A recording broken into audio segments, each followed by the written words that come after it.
Good evening, everyone. Welcome to beautiful downtown Grand Forks. This is the Grand Forks City Council's Committee of the Whole for Monday, January 22nd, 2024. Under item 1, call to order. 1.1, welcome and roll call. Weigel. Here. Osowski. Here. Weber. Here. Lunsky. Here. Kavami. Sandy. Here. Veen. Here. We have a quorum.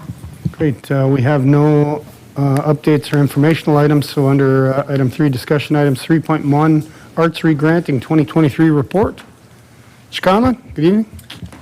Good evening, Chairman Sandy, members of the committee. First two items before you tonight are our annual reports for our regrant programs, arts and special events. First, we'll have our Arts Regrant annual report summary. We have Becca Bombach, there you are, from the Community Foundation of Grand Forks, East Grand Forks and Region, to give you a summary of the 2023 program year. And just a note on this one, at the direction of Mayor Bochensky, Community Development Department will be absorbing the administration of this program for 2024. So the, I guess, recommendation from staff is just receive and file the report tonight. So with that, I'll ask Becca to step up. Yep, over there, please. Thanks. Good evening, Ms. Bombach. Thanks for being here. Thank you. Thank you for having me. Is this on? There you go. Oh, thank you. Thank you for having me this evening. My name is Becca Bombach, and I am the Executive Director of the Community Foundation of Grand Forks, East Grand Forks and Region. I am joined here tonight by 3 of our board members that also serve on our executive committee. Sheila Brune is the president of our board. She is also a volunteer for SCORE Grand Forks, East Grand Forks Civil Service, and the Optimist Club.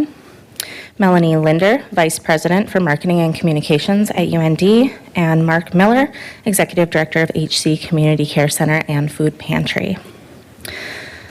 The Community Foundation is a tax-exempt nonprofit organization created to assist and support the communities of Grand Forks, Polk, and Walsh counties. Over the past 25 years, we have partnered with individuals, families, nonprofits, and businesses to establish charitable funds and identify philanthropic goals that will give back to these communities and causes they care about the most. By the numbers, the Community Foundation has 158 active charitable funds, and over the past 25 years has granted $12.7 million across our region and beyond. Last year alone, we distributed $1 million to charitable organizations and initiatives in our region. These distributions from the Community Foundation are made through our competitive grant programs, as well as by advisement from our fund holders.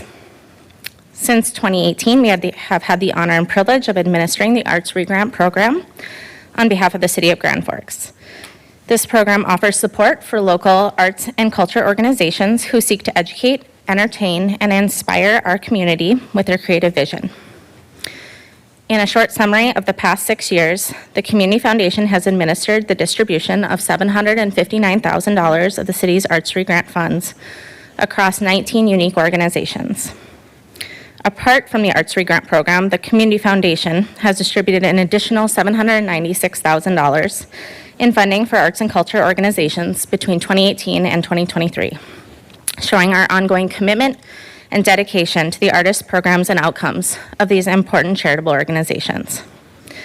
This number includes $150,000 of a competitive national grant from the American Rescue Plan through the National Endowment for the Arts that we secured to aid arts organizations recovering from the pandemic. In total, the city and the Community Foundation have a combined impact on the arts sector over the past 6 years of $1.5 million in charitable funding. The 2023 Arts Regrant program opened on February 1st with applications due through our online portal on February 28th. We received 17 applications from eligible organizations with over $280,000 in requests. Our committee of 5 reviewers scored applications based on a rubric of 3 criteria: artistic excellence and merit, including the organization's integrity and intention regarding its arts programming, impact on the communities and audiences the organization serves or plans to serve, and its organizational capabilities, including capacity, efficacy, organizational stability, and fiscal position. The committee recommended distributions of the full amount available, just shy of $165,000, in grant awards spread across these 17 organizations. The specifics of each grant award is in the provided report. Quantitatively, grantees have provided the following projected impacts of these projects. Over 167,000 audience members or patrons, 5,750 artists or creative makers, including 4,600 children. 71% of the projects will serve audiences and artists living below the poverty line. 65% of the projects will serve at-risk youth. 12 of the projects will involve active military or veterans. And 15 of the projects will include individuals with disabilities. Grantees are required to submit an evaluation on the use of these awarded funds on or before March 31st, 2024. If at the time of reporting, any grant funds have not been expended or committed in accordance with the Community Foundation's grant agreement, the grantee will repay the amount of those funds, and we will return those funds to the City of Grand Forks. In closing, thank you for your partnership over the past 6 years. I believe we have been a transparent and trusted steward of these funds, and know that these grants have provided a notable impact on the organizations, artists, audiences, families, and children of Grand Forks. Thank you. Thank you.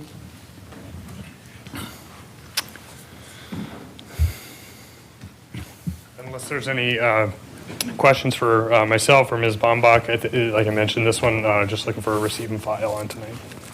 Any questions? Okay. And item 3.2, special events regranting for 2023. So similar to the last one, like I mentioned, this one is our special events re-grant program annual report that is administered by Visit Grand Forks on our behalf. In this case, we are looking for reauthorization for Visit Grand Forks to continue administering these funds for the 2024 program year. And I'd invite Julie Rigg from Visit Grand Forks up to the podium. Good evening, Ms. Rigg. Thank you for coming. Thank you for allowing me to be here. Again, I'm Julie Rigg. I'm the Executive Director of Visit Greater Grand Forks. We combine this program with event funding programs that we've been running at Visit Grand Forks since I've been there, which was 22 years ago. I started, so it's been a long time. I don't like to say that too much because then I show my age a little bit. But in 2017, Visit Greater Grand Forks took over the city's special event fund in an effort to combine what we're doing. We're working with these events. We're knowledgeable about these events. Our staff is very involved with them. It took away the political aspect of it. It made a lot of sense for funding and event services to come directly from our organization. So we have 6 criteria that are what we really look at when these applications are coming in. Promoting Greater Grand Forks as an entertainment, recreation, and tourism center. Ability to make a significant economic impact on Greater Grand Forks. A strategic plan to draw non-local visitors. Events which make an impact on the quality of life of local residents, events lasting multiple days, and events with secured sponsorship from additional sources.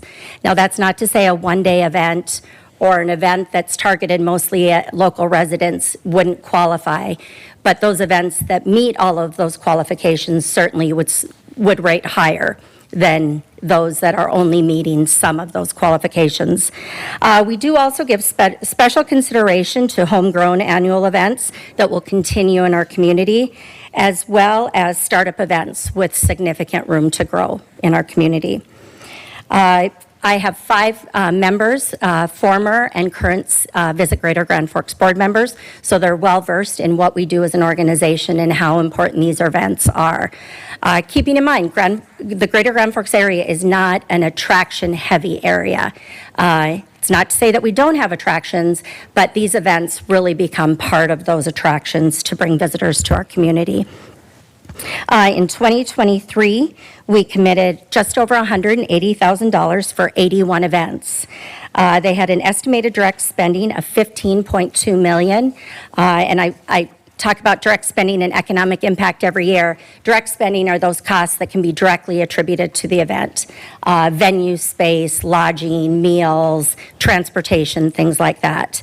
Those events had an economic impact projected at $22.8 million. And again, those are those induced and indirect expenses. So you're talking about those multipliers that roll the dollars over. I share both of those numbers because I think they're important. Economic impact is important. But when you see those direct spending numbers pretty high as well, you're seeing directly what those events are bringing to the greater Grand Forks area. You all have a list of what was funded in 2023, but just to highlight a few, right off the top, we give $17,000 annually to the fireworks display for the Sertoma 4th of July Festival. When we took over this program, we committed at that time $10,000 a year, but of course, expenses continue to grow. So we moved it up to $12,000 and we're now at $17,000. And I wouldn't be surprised if in future years that does not cover the entire fireworks show. I believe their expense is well over $20,000 for that fireworks show. Other events, the Junior Grand Am basketball tournament, we've talked a lot about that one and the impact it brings to our community. The Red River BMX season, Grand Forks Youth Hockey, Art Fest, Downtown Street Fair, Feast of Nations, World Refugee Day, Hot Valley Nights, the UAS Summit and Expo, Potato Bowl Week, the Full Steam Ahead. So it's a wide variety. It's not just events that are tournaments and conventions bringing those people to town. It's those quality of life events too, and it's a wide variety. In 2023, we also gave just over $31,000 in enticement funds, and those are for events that we are outbidding on. So, for example, in 2024, we'll be bidding on a number of events for future years. So we include those in our budget. And some of those included the Women's Air Race Classic that was hosted by UND Aerospace. We had female pilots from all over the nation that started this national airplane race across the country, and it started right here in Grand Forks. The first Robotics Great Northern Regional Tournament, and robotics is an area that's very much growing. I think we're funding 5 different robotics events in 2024, either through enticements or event funding. And the North Dakota Dance and Drill Association. And this is always an interesting one because we don't have a local dance and drill team. And this group loves to come to Grand Forks because of the venue, the Allaire Center, and of course the support they get from our community. Of course, I always talk about the services that we offer. I think that's an important part too. In 2023, over $200,000 of our annual budget went to services for these groups. And that's not the value, that's actual dollars that came out of our budget. It included signage, graphic design, printing, VIP gifts, registration materials, concession vouchers, coaches' bags, hotel hospitality areas. We will, if a hotel contacts us and tells us they have a team coming in, we will provide them with snacks and beverages and a welcome area to welcome them as they come to into their hotel. So they're aware of, the community knows that they're here and we're happy that they're here. And of course, we're promoting these events. That's a big part as well. You can't have a successful event without the local and the non-local participation. So we do a lot to promote events happening in our community as well. We do that through our website at visitgrandforks.com. We also have a direct link to our calendar of events at grandforksevents.com. Through our visitor guide, which I'm happy to say, the 2024 visitor guide just arrived about a week and a half ago. All designed by our staff, designed and written by the staff at Visit Greater Grand Forks. The only outside production of the guide is printing. So I can't take credit for that, but we have a very talented team at Visit Greater Grand Forks. Of course, there are advertising, electronic promotions, social media. We're continuing, we use that event calendar to promote what's happening in this community. So the more information in that event calendar, the more we can do to promote those events. And also, we operate a calendar where we're not waiting for people to submit their information. We're also going out to get it as well. There's always talk about event calendars. An event calendar is only as good as the work that you put into it and the meat in that calendar. We are making a few changes for 2024. We were on a 4 times annual review. It's difficult because at the beginning of the year, you have the full pot of money. And then midway through the year, you're a little nervous because we have to take it through the entire year. So we did move to 3 times a year. We've talked about 2 times a year, but we're concerned that that would be too much of a shift for the people who typically apply. So we went to 3 times a year, January 15th, May 15th, and September 15th. One of the other changes we also made was that the event needed to occur 30 days or after the deadline. Because if you can apply for an event that's a week later, do you really need the funds? So we've updated that to 60 days or after. And it also gives our committee a time to review the applications and meet and discuss the awards.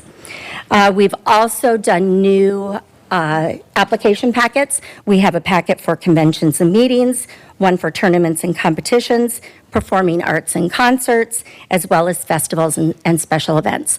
That helps us get more information about those events and actually helps our economic impact our utilization of the economic impact calculator, so we have better numbers. Again, just like the event calendar, the more information you have for the economic impact, the more reliable those numbers are. Applications can be found, of course, on our website by emailing me, Julie at visitgrandforks.com, or excuse me, Julie at visitgrandforks.com. And we also have a flyer that we are going to be distributing with QR codes for links for all of those packets. As we move into 2024, by the end of the year 2023, we've already committed almost $43,000 to events happening in 2024 because, of course, at the end of 2023, we have those applications coming in. They have a projected direct spending impact of $2.6 million and an economic impact of $4 million. We know that the budget for 2024 is $154,000. We've added an additional $50,000 to that. Right now, at January 15th was another deadline. Our committee is meeting next week to discuss the 36 applications we received with just over $200,000 in requests. And that's our first application deadline of the year. So there definitely will be some cuts there. Great events again. Lots of things happening in our community, a lot of new events, as well as events that continue to grow and are great for our local residents and visitors, of course. We also have $41,000 committed in enticement funds for 2024. It includes the USA BMX National Championship we were awarded. We're very thankful to Councilman Weigel for bringing that to us and giving us that opportunity to bring it to our community. The North Dakota Economic Development State Conference, North Dakota League of Cities, the North Dakota Aviation Association Convention. UND is hosting multiple VEX robotics events, so those enticement dollars will go towards that as well.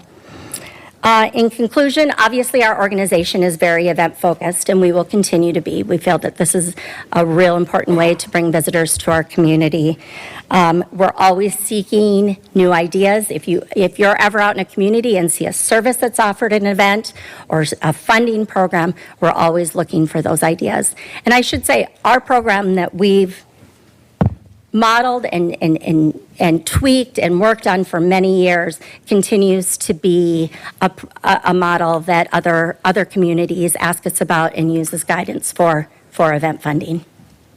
So with that, do you have any questions? Any questions from Ms. Rick? Yes, Ms. Osowski. How do you determine how much each one of these people get, each one of these events gets? Well, again, it goes back to that criteria. So an event that meets all 6 of those criteria is going to score higher, of course.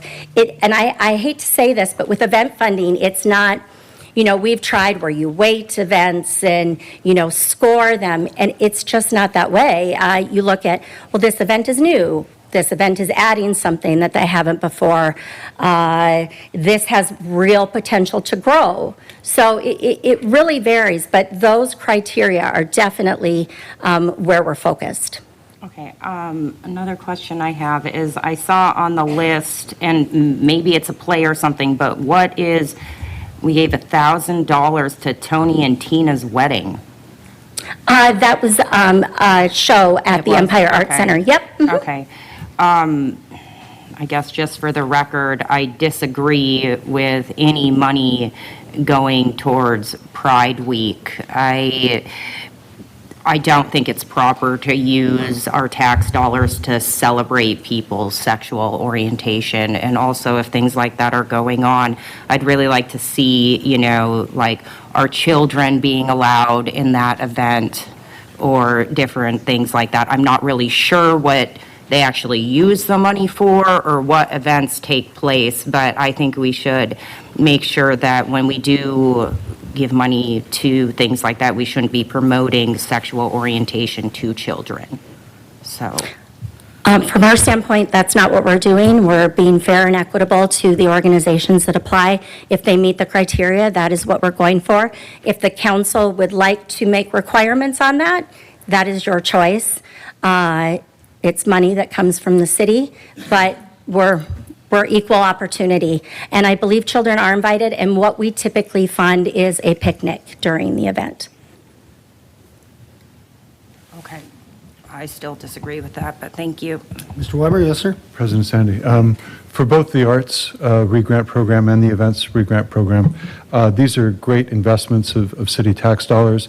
As you demonstrated, the multiplier effect, bringing back sales tax revenue, but also putting money directly in the hands of local businesses. So for both programs, thanks first to all of your committee members.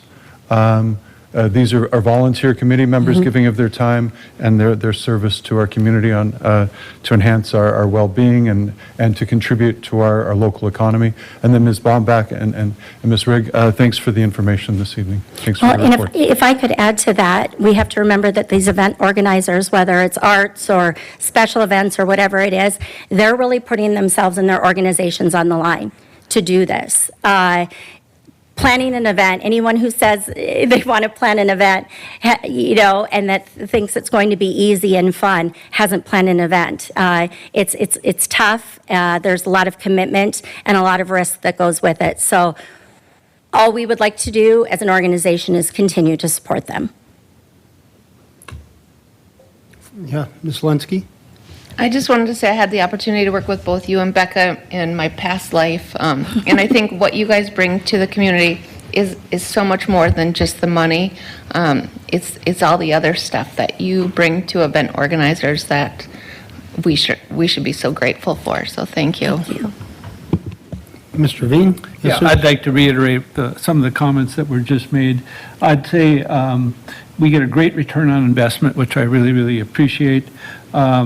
I congratulate you on how well you distributed. I know we didn't give you as much money as you had originally requested, but there's a lot of stuff still happening.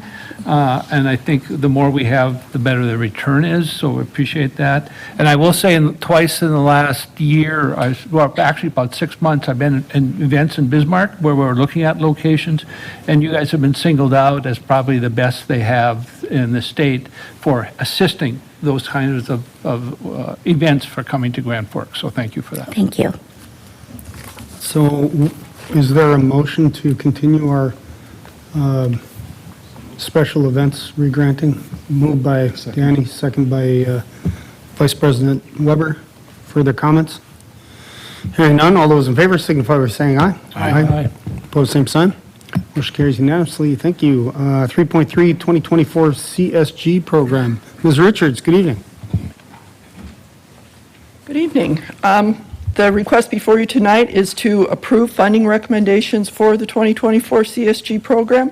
As you may recall, back in December, Council authorized proceeding with a competitive application process for this program as well as the Community Development Block Grant Program, and those recommendations will be coming to you in the next cycle.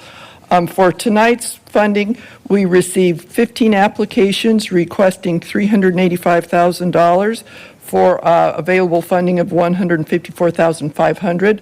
A list of all those applications is attached on the last page of your staff report. The applications were presented to the Community Advisory Committee. Ms. Lunsky is the council rep on that group. As usual, they listened to the presentations, followed a yes/no voting process. Each application must receive at least 60% yes votes to move forward to the ranking process. That winnowed it down to 8 applications.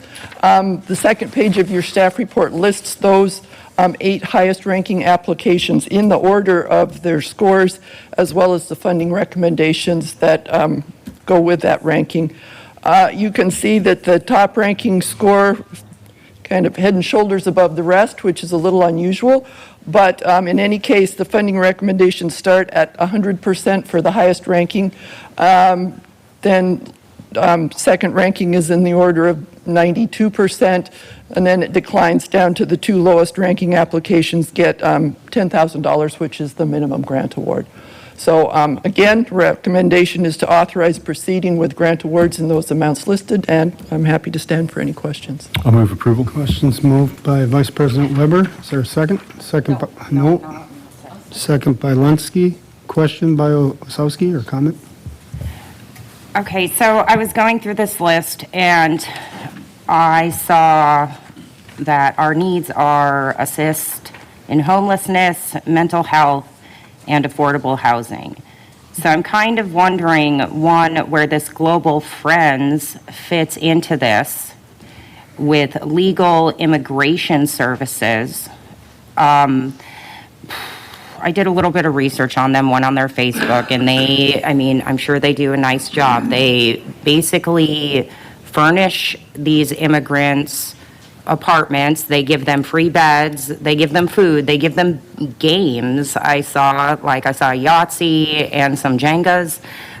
They give them sketchbooks and all this stuff. And I guess I'm just kind of wondering how that fits into our own community's homeless problem that we have. I mean, I'm sure there are children in our community who do not sleep on beds. There are children that go to bed hungry within our community. And I think that we should be really focusing on taking care of our own citizens before we reach olive branches out to others. And so I would kind of like to discuss the money going towards them. I also saw Global Friends Coalition on the previous item where they are getting money from Julie.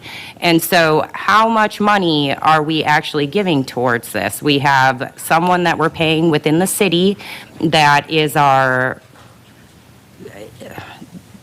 Creco guy from last week. I think we talked about him. And I mean, it just seems like a lot of money, and I really feel that we should be taking care of the people that are already in our community. And I don't know how legal immigration services fits in with homelessness or affordable housing.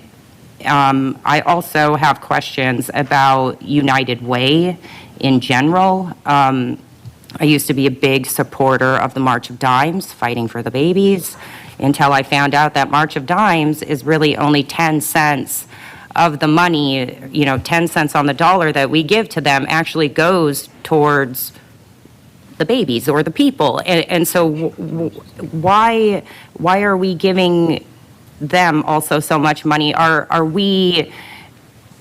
they giving more than 10 cents back to our community, I guess, is kind of like how much of that is actually coming back to us? I disagree with funding the United Way just because they are just such a larger organization. I think they have plenty of money, and I don't know if the Global Friends fits in with our housing and mental services. I also did take a look at the list below, and these were the people that actually applied, correct? The third page is the complete list of applicants, yes. Okay. I know later on today, we're going to be talking about the Circle of Friends Animal Shelter. I can see they were not given any money, when I do think that that is something that maybe, we'll talk about it more when we get to that agenda item, but I do think that the Circle of Friends is something that our community needs.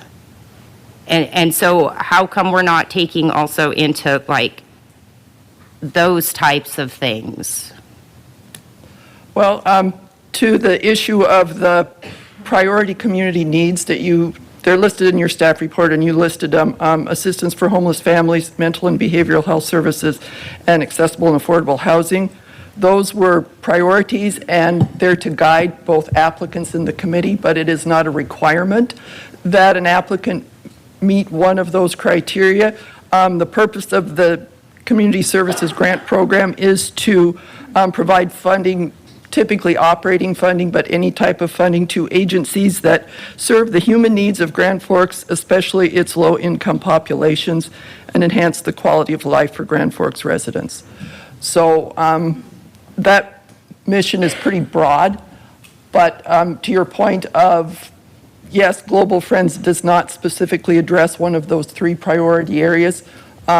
Certainly Circle of Friends wouldn't either, but that's kind of within the purview of the committee to rank based on the applications that they see, the presentations that they hear, and their own personal assessment of community priorities. Do you know anything about United Way?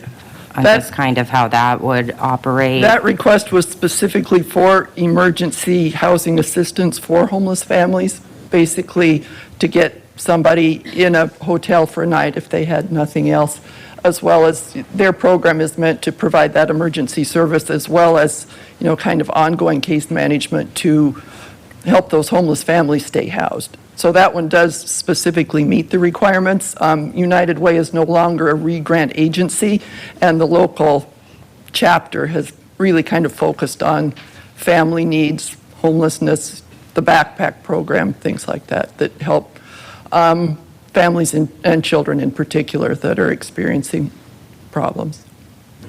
I guess I would like to see both Global Friends and United Way maybe axed from this. And I guess I would prefer to see, with the homeless portion, I guess that's what United Way is saying they're going to do with it. Mm-hmm. I would prefer to see it go to more like our mission, because they're providing other types of care, I guess, for the homelessness. But I disagree 100% with the Global Friends, especially after finding them on Julie's report. I guess I'm just kind of wondering how much money the city in general is actually shelling out for this when we have our own homeless problem already within our community.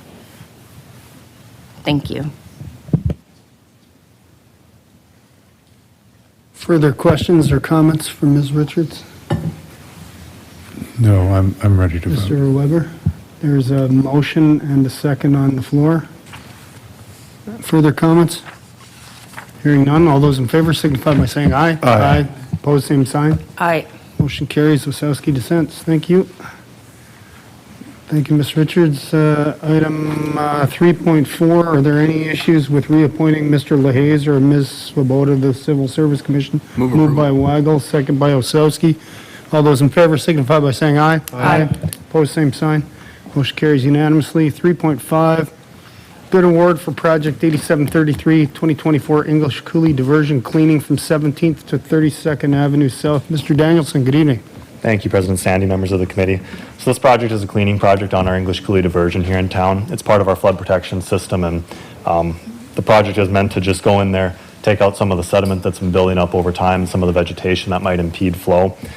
Given that it's part of our flood protection system, obviously we have a desire to maintain that and make sure it's functioning properly, but additionally, maintenance of that piece of infrastructure as well as our whole flood protection system also continues to ensure that in an emergency situation, we can call on support from the Army Corps of Engineers. This project is out for bid right now, actually, with the bids projected to be open here on Thursday. So right now, we're just looking to get this one on the agenda and then get approval and bring it back here at the council meeting on February 5th. Any questions? Moved by Wasowski, second by Veen. Thank you. All those in favor signify by saying aye. Aye. Opposed, same sign. Motion carries unanimously. 3.6, thank you, Mr. Danielson. 3.6, bid award for Project 8738, District 777, reconstruct 10th Avenue North from 5th Street to 500 West. Mr. Letexier, good evening. Good evening. Thank you, President Sandy, members of the committee. Project before you is the reconstruction project on 10th Avenue North from North 5th Street to 500 feet west. Bids for this project were opened on January 18th, 2024, last Thursday. The low bid was $473,046.10, and was submitted by Op Construction. It was about 14.8% over the engineer's estimate. The project consists of reconstructing the existing roadway on 10th Avenue North there from North 5th Street to about 500 feet west. We received a total of 3 bids, and they were all opened. The bids ranged from $473,046.10 to $593,119.13. A portion of this project will be funded with the city share. The current city policy is to fund 80% of reconstruct projects for local streets, with the remaining 20% being assessed to the benefiting properties. The city share on this one is estimated to be $378,436.88, and it'll come out of the Street and Infrastructure Fund 4815, where a total of $307,200 has been budgeted in 2024. It is anticipated that this project will be constructed during the 2024 construction season. Project timetable with milestone dates is attached with the staff report. With that, staff recommends to award the contract to low bidder Op Construction in the amount of $473,046.10 and approve any budget amendments for project number 8738, district number 777, reconstruct 10th Avenue North from North 5th Street to 500 feet west. Any questions? Any questions? Moved by Osowski, second by Weigel. Any comments? Hearing none. All those in favor signify by saying aye. Aye. Opposed, same sign. Motion carries unanimously. Item 3.7, plans and specs for project 8739, District 778, paving and streetlights on South 44th Street from 36th Avenue South to 500 feet south. Mr. Letexier. Thank you, President Sandy, members of the committee. This project consists of installing a new concrete roadway on South 44th Street, starting at 36th Avenue South and going to approximately 500 feet to the south from there. In addition to the new concrete, this project will consist of installing new storm sewer and streetlights. This project is being installed at the request of the developer, Useldinger Properties. Previously, there were other utilities installed that include sanitary sewer, water main, and a stormwater pond in 2019 and 2020. Currently, there's no street there, so current city policy is to, for a local street, is to assess the project cost 100% to the benefiting properties. Currently, the project is estimated to be $432,000, and construction will take place during the 2024 construction season. Project timetable with milestone dates is attached with the staff report. And with that, staff recommends to approve plans and specifications and direct engineering to advertise for construction bids for city project number 8739, District 778, paving and streetlights for South 44th Street from 36th Avenue South to 500 feet south. Any questions? Any questions? Moved by Veen, second by Osowski. Hearing no comments, all those in favor signify by saying aye. Aye. Opposed, same sign. Motion carries unanimously. Thank you, sir. 3.8, plans and specs, project 8750, 2024 inlet protection services. Mr. Danielson. Thank you, President Sandy, members of the committee. So this project consists of providing and maintaining inlet protection devices for residential developments in town. This is the 3rd year that we've actually been running this program. We started it back in 2021, I believe. And the reason this project came to be is that the installation and maintenance of inlet protection bags along these residential developments used to be a responsibility of the developers, of the home builders. However, given the variety of contractors in a single area, it's sometimes kind of tough for us to tell, is it this contractor's responsibility or is it this one, because they're all kind of in the same spot. So with all that confusion, sometimes it made it tough for us as a city to enforce the requirements that we have to enforce through our state permits for erosion control and stormwater pollution. Some of the side effects that came with some of the confusion is bags getting left behind, they weren't getting maintained. We sometimes got a lot of calls on bags depending on how bad the issues became, so taking this project into an in-house project and in-house effort gave us control to make sure everything was being done appropriately.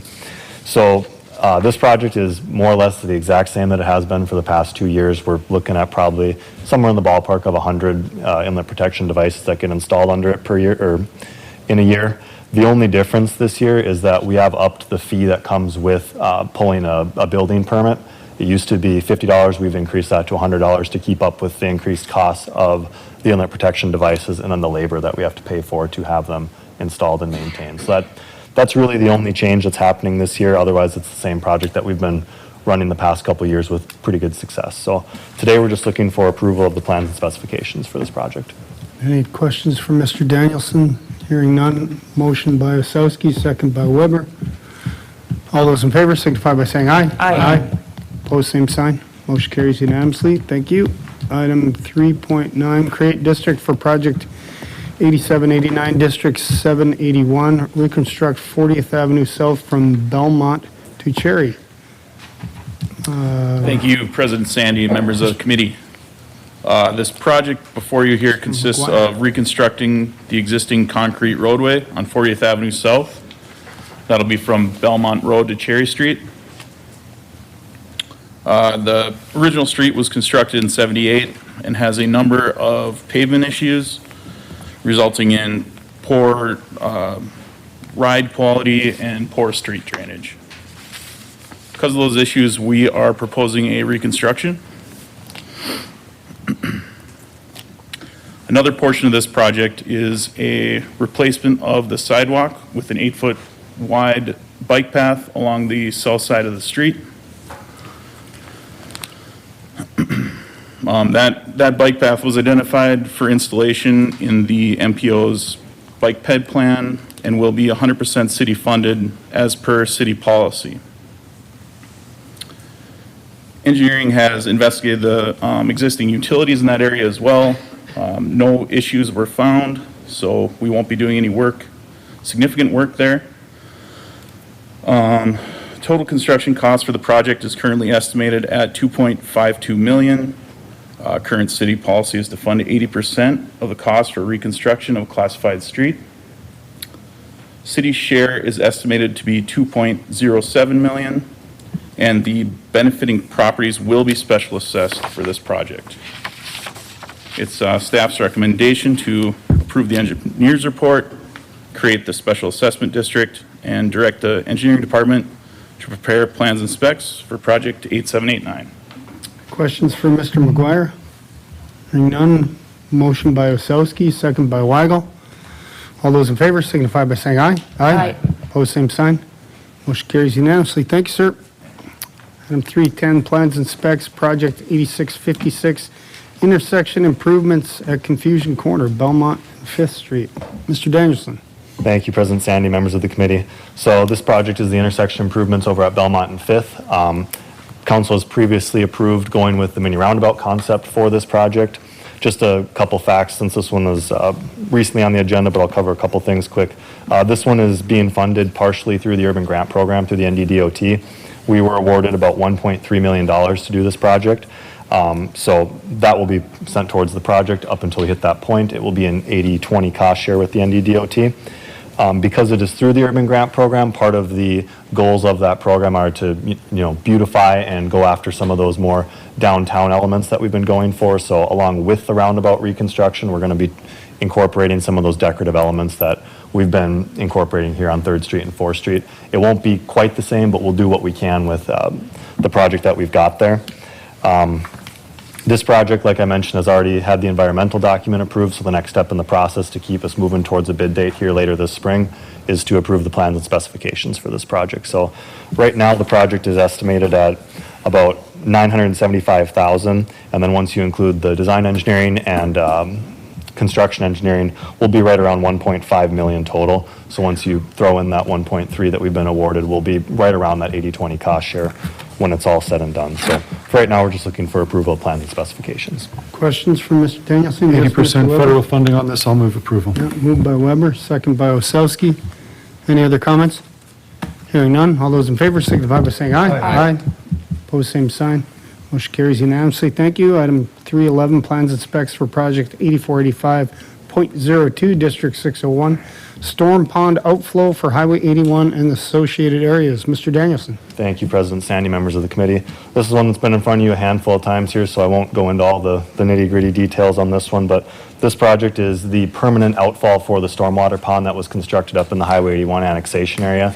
That project was always meant to be a Phase 1 with a temporary outfall. This is meant to be the Phase 2 of that project where we install the permanent pipe that will drain that pond down. The routing of that pipe is roughly from the pond across 30th Avenue North, then it goes up Highway 81 for a little bit and then swings over to the English Coulee there where it ultimately discharges. The agenda item tonight is just plans and specifications for this project, but the one thing that we also added in here with our staff recommendation is approval of a revised engineer's report. The original engineer's report for this project was prepared back in September. We used the best information that we had available at that time to create the estimate that went into that engineer's report, but we've since found, with better data points to lean on some more recent projects that we could pull from that. The cost estimate that we have in that original engineer's estimate is significantly lower than what we're projecting it to be now. So in order to keep things moving with this project and to not run into any issues when we go to open the bids, we have to revise that engineer's report. If the bids were to come in 40% over that engineer's report, we can't award the bid. So we want to make sure that we're staying consistent with that. And to do such a thing, we have to revise that engineer's report. So this project is a special assessment project. However, the city has taken a unique special assessment split on this one where we cover 50% and the remaining 50% gets special assessed. This is a little bit more of a cost share than we typically do on these things, but that's what we've been going with for this project. And the current construction cost estimate for this project is about $2.15 million. So tonight we are looking for approval of the plans and specifications as well as a revised engineer's report. Questions for Mr. Danielson? Mr. Veen? Just a quick question. The outfall for this, you said, goes into the English Coulee then, Correct. right? So during flood or whatever, the pumps in the English Coulee would continue to service the area? Correct. Yep. Okay, thank you. Further questions? Comments? Thoughts? Moved by Weigel. Second by Veen. Thank you. Any other comments? Hearing none. All those in favor signify by saying aye. Aye. Opposed, same sign. Motion carries unanimously. Thank you. Item 312, plans and specs for project 8729, District 600, storm sewer on 30th Avenue North from Highway 81 to North 32nd Street. Mr. Danielson. Thank you, President Sandy, members of the committee. So this project is in the exact same location as the previous one we just discussed. The previous project was the pipe to drain down the stormwater pond that we constructed. This project would be the trunk storm sewer that acts as the tie-in point for all future storm sewer to go into the pond. So that's what's going to fill the pond up. This project is in the exact same boat as the previous one. The engineer's report was originally prepared back in September. We have better information now, and those costs are projecting to be quite a bit higher, so we'd also like to get a revised engineer's report with this one. This project, through an annexation agreement with S&S Trucking, this project was agreed to be fully funded by the city, and the current cost estimate for this project is about $1.2 million. And we're, again, looking for approval of plans and specifications as well as that revised engineer's report. Questions for Mr. Danielson? Ms. Osowski moves approval. Is there a second? Second by Weigel. Further comments? Vice Yeah. President Weber? So these last two items, how much did we just authorize in increased spending? In increase, Yeah, with these two combined. so the pond project, or the pond outfall project, was originally estimated at a construction cost of 1.5 million, and it's now 2.1, so about 600,000 there. And then the trunk storm sewer project was previously at about 850,000, and is now at 1,200, or 1.2 million. So So roughly, About $1 million give or take, increase. about $1 million. Yep. Yeah. Correct. And pretty much with no discussion, we just approved those. And yet earlier tonight, I had to sit through a speech about giving kids Yahtzee because they weren't our kids, they were other kids. We should only give money to ourselves, not to others. And this is a gift to a district that had opposed this project, but I don't see any other choice at this point, so I'm ready to vote, President Sandy. Thanks. Great. Further comments? $1 million, right? Further, $1 million. Thanks. Yeah. Further comments? Hearing none, all those in favor signify by saying aye. Aye. Opposed, same sign. Motion carries unanimously. Thank you. Item 312, plans and specs for project 8729 district, wait a minute. We just went through that. Sorry, 313, bid award 2024-1 water distribution maintenance parts. Mr. Hanson, good evening. You had me confused there for a second. Yes, President Sandy, members of the committee. I'm here tonight for, this is the 2024 water maintenance parts bid. This is a new item. It's never come before you before, so I figured I would quickly explain. We're essentially trying to put together a bid for all the maintenance parts we will need throughout the entire year to maintain our underground water utilities. In the past, we've done monthly orders. We would calculate up everything we use throughout the month, determine what we needed, and then place an order.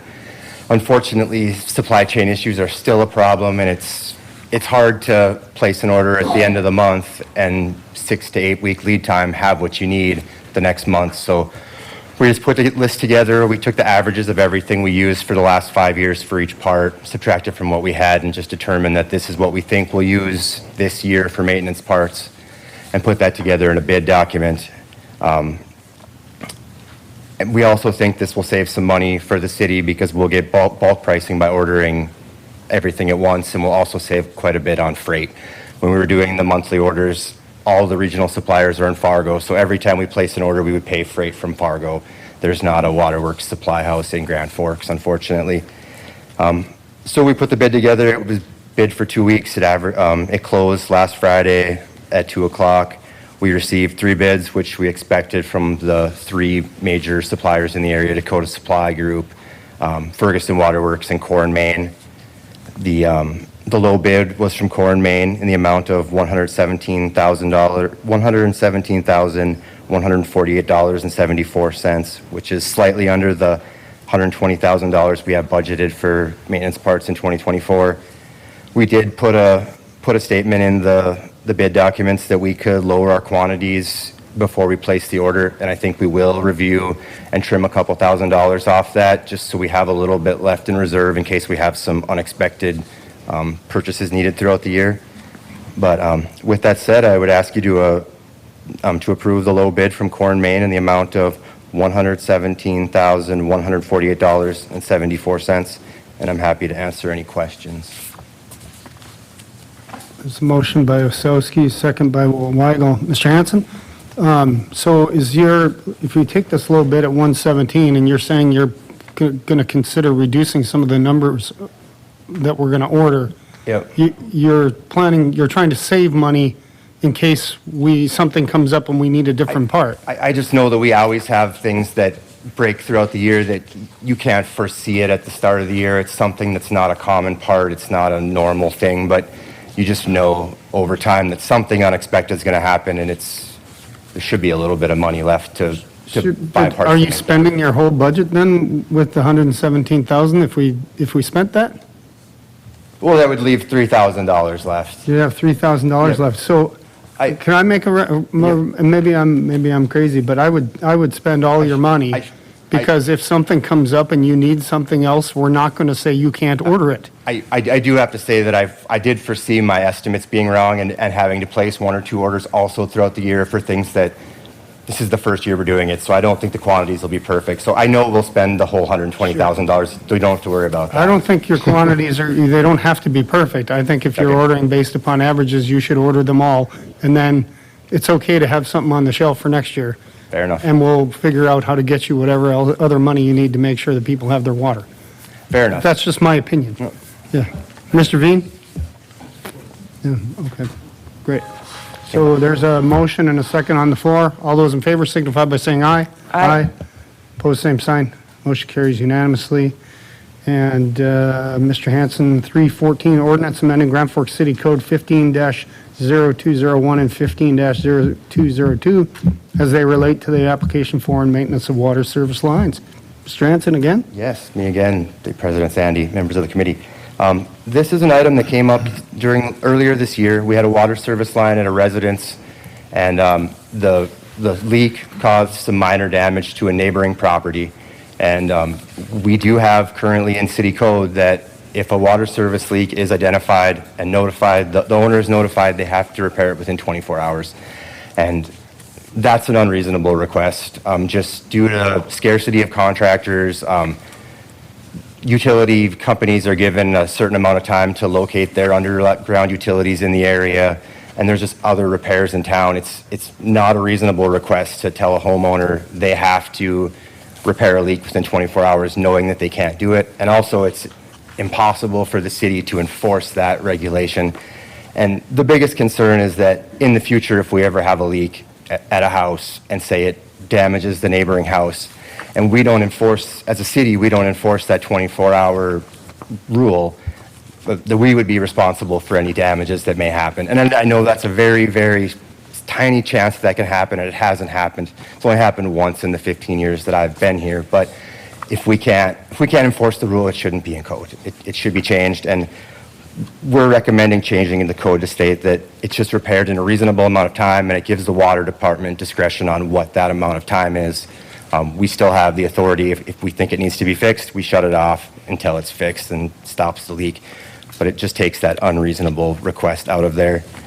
And then when we were reviewing for that change, we just noticed a couple other small changes that needed to be done. There's one that required a cash-only payment, which hasn't been applicable for a long time. We take credit cards. And then there's just some minor changes to position names and some outdated language to change. But the suggested code was all provided by the city attorney, and we are just asking you to approve the draft ordinance amending city code, amending Grand Forks City Code 150201 and 150202 as submitted upon review of the city attorney. Thank you, Mr. Hanson. Questions for Mr. Hanson? Vice President Weber moves approval, second by Osowski. Any other comments? Hearing none, all those in favor signify by saying aye. Aye. Opposed, same sign. Motion carries unanimously. Thank you, Mr. Hanson. I didn't get a chance to thank Mr. Danielson for doing all the heavy lifting for engineering, but he left before I had a chance. 315 bid award for City Project 847604, sanitary lift station 49 force main. Ms. Severson, good evening. Hi, good evening. This project is for the force main for the lift station 49 that's being constructed right now. We opened bids last Thursday, January 18th, and we actually got 5 bids, which is really good to see. We usually only get 2 or 3 bids, so we got some interest out of Fargo. Low bidder was United Crane at $475,879, and that was actually 9% under the engineer's estimate.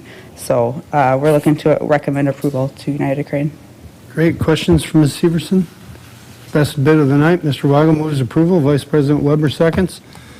Hearing no other comments, all those in favor signify by saying aye. Aye. Opposed, same sign. Motion carries unanimously. Thank you. Item 316, Riverside Pool Design Agreement with EAPC. Ms. Parvey, good evening. Good evening, President Sandy, members of the committee. Last fall, I had presented information on Riverside Pool. We talked a little bit about how we've done some research and looked at the pipes underground and with pressure testing have recognized that they have been leaking. We knew that, but we wanted to make sure. And then we've had some problems with spalling of the concrete, and then doing a thorough research with Braun Intertech realized that the concrete that we used in the 80s, the shotcrete, doesn't adhere, and then we've had some issues with just it being able to repair it when you've got concrete that's spalding in a pool, right? It was built in 1941, and unfortunately, in order to really continue to operate that pool, the recommendation, both from Braun Intertech and working with Lunseth and EAPC in that original research, was to remove the basin, remove the walls, repair the piping underground, and then, rebuild the pool. So I have asked EAPC on what their design cost would be. We have worked with them in the past. In 7 or 8, or 2009, we did some repairs that were about $1.3 million before it was reopened after the flood of 1997. And so EAPC knows the pool and did that design work as well. They did recommend that we have a contract with them up to $400,000. We have a current estimate for the pool rebuild at $4.1 million now, but the contract does say $5 million. That's just because we have some unknowns yet. We haven't sat down with the Park District to see if we would, for example, repurpose the slide. The slide has been reconditioned, but it is aging as well, so we just need to make some of those decisions, and as you can imagine, those are kind of some costly decisions as well, which is why there's a little bit of wiggle room in that complete estimate for the project. So tonight, I'm just asking for review and approval if we want to proceed. redesigning that pool. We have looked at a grant. Ms. Dorstead with the Finance Department did share that the Land and Water Conservation Fund could fund up to 50% of the total project cost. That's working with the state of North Dakota. That application isn't open until spring of 2025, so we do have a little bit of time. Although if we put design together now, we would be ready to apply and likely not build that then until funds are awarded, whether that's the fall or of 25 or wait until 2026, depending upon other timelines and what would be best for the community. Questions for Ms. Parvey? Mr. Vice President Weber? Yes, sir. EAPC, I don't have any objection to moving forward with them. Is there a reason that we don't send this out for bid, that we just automatically work with them? We could. We've just worked with them in the past, and we, have them on an approved list for projects. So that's the reason why we continue to just work with them on troubleshooting what was going on down there. It initially started with, could we just put a liner in the pool and fix the pool basin? So no reason other than they've had quite a bit of history and understand what's there, which then helps us determine what to do next. Very good. And that's your recommendation to us? It would be, yes. Great. I'll move approval. Okay, Thanks. moved by Weber, second by Osowski. Further comments or questions from Ms. Parvey? Yes, Mr. Veen. Just one possible suggestion, a garrison diversion might be an opportunity to submit for a grant of some sort. Perfect, yep, thank you. Great. Any other comments or questions? Hearing none. All those in favor signify by saying aye. Aye. Opposed, same sign. Motion carries unanimously. Thank you. Okay, great. Item 317, City of Grand Forks Services and Facilities Stray Abandoned Animals. Mr. Phelan, good evening. Council President Sandy and members of the Community Hall, we've attached several documents underneath this item. We have a overview presentation, so from the Police Department, City Attorney, and also from Finance. And so we're just going to give you a quick overview and then really open it up for Q&A regarding how to move forward. But we'll summarize the information that we've in more of a summary format for us to better understand all those various attachments. So again, the Police Department Chief Nelson's going to come up here first. Dan Gossett, our City Attorney, he's going to review some of the current ordinances, municipal court, and also our current agreement. And then finally, Maureen and Sherry are going to talk about some of the administration and some of the comparisons we've done with other communities in our state, like such as Bismarck, Fargo, Minot. I think what you're going to find is Grand Forks is funding our animal shelter related to our police department in a relatively comparison way. And so we are setting aside funds relative to our other communities that are, which you'll see. So with that, I'm going to ask Chief Nelson to come up here and give you a quick overview of what, how the police department intertwines with this issue. Thank you, Mr. Phelan. Chief Nelson, thanks for being here tonight. Thank you, President Sandy, members of the Committee of the Whole. Just real brief, mine will be 2 slides. Basically, what we wanted to start off with was some of the statistics.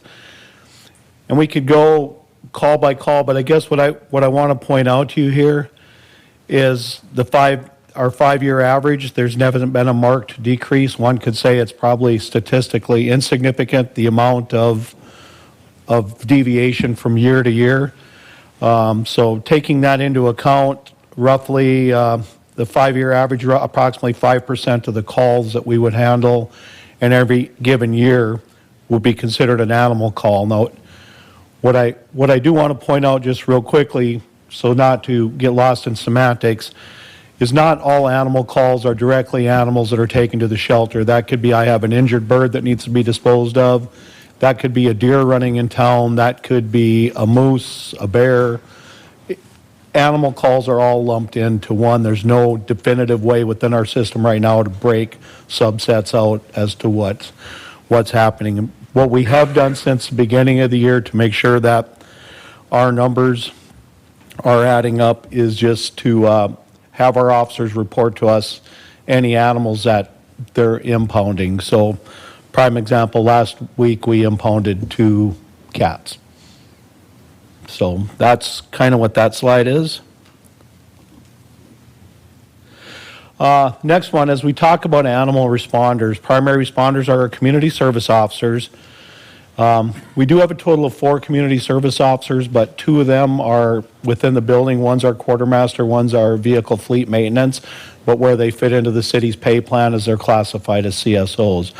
Of the other CSOs that work, they have other duties in addition to animal calls, i.e., we have one Monday through Friday that will spend probably from 8 o'clock until noon serving as the bailiff for municipal court, because under municipal ordinance, the police department needs to supply a bailiff.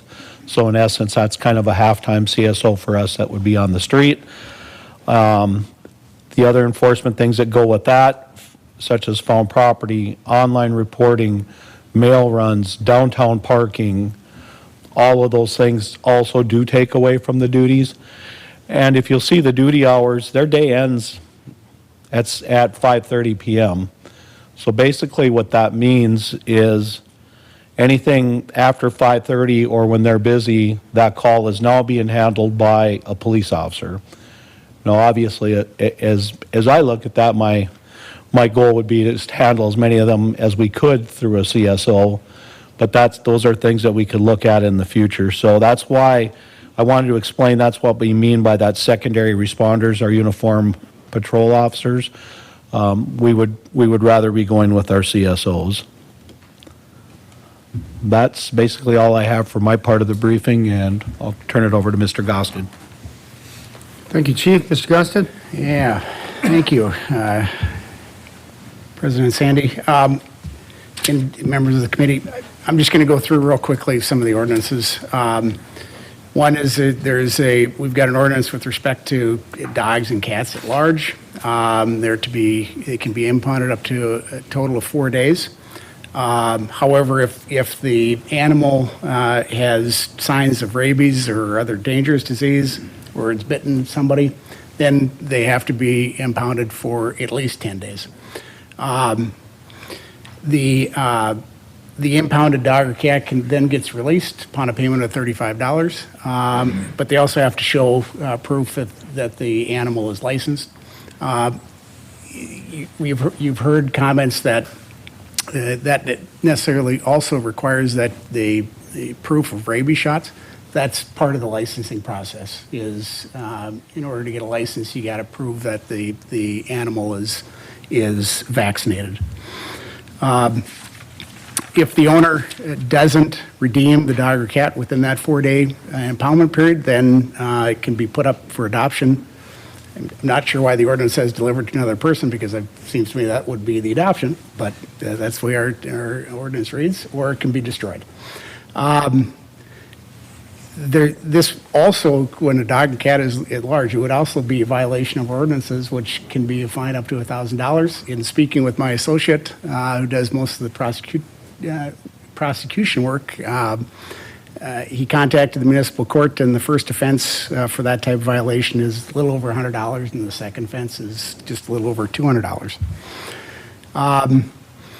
This just talks a little bit, and maybe this is what the chief talks about, is what the community service officer is to do, is to impound stray animals and keep them safe, and that's the impoundment process.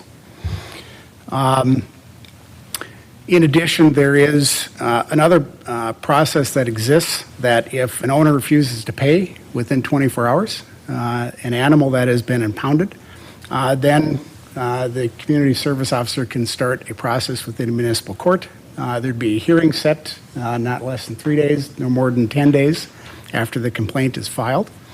The trial would be held, and if the person is convicted of violating the Article 2, the animal control provisions of our ordinance, then there'd be fines and penalties assessed, and the community service officer can sell the animal. There is a fairly lengthy, I shouldn't say lengthy, but there's a process to sell that animal. There has to be publication, 10 days notice by publication for the sale could occur. Some other animal control ordinances that I thought you might be interested in. One is if a stray animal appears to be suffering from some sort of infection or disease within that 4-day impoundment, our ordinance does allow for the animal to be destroyed humanely, but also immediately. Also, Dogs have to be restrained properly on a leash when they're out in public within a confined area. And that includes all public places, including the Greenway. Can I ask a quick question? Yes. How about cats? Are you allowed to just let your cat roam? Well, our ordinance only talks about dogs. Okay.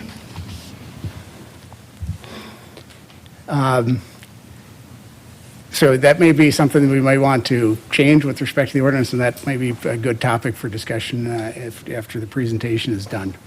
Also, there is a duty that's placed upon, and maybe this ties into Councilmember Walensky's question, is a duty to exercise reasonable care to protect people from your animal, dogs and cats. So there's no distinction there between what type of animal it is.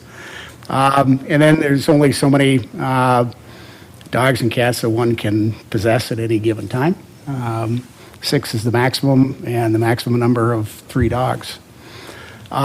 This, I got information from again, from my associate that does prosecutorial work. This is from the municipal court. This is from 2023 that shows the various citations that were lodged. It's a total of 74, but you can see a lot of them were the leash law and rabies vaccination. And you'll also notice that of the 28 rabies vaccination citations, 12 of them were dismissed. I don't know the reason for that, other than maybe the person was cited and they didn't have the documentation of the rabies vaccination on hand. They were cited, and once they got that information, then the case was dismissed. If you remove those 2 items, you're down to 29 citations total for other violations of the city code other than the leash law and the rabies vaccination. The agreement that, there is an agreement, as I understand, that currently exists. That agreement and the one that was in your packet today are similar. It calls for a termination upon 60 days notice. There are other earlier terminations that could occur without that 60-day notice period. If there is some sort of default or federal or some sort of law changed where they couldn't perform under the terms of the agreement. The other change in what we're doing right now is seeking another agreement with the Circle of Friends that hasn't, the agreement that's before you hasn't been executed yet.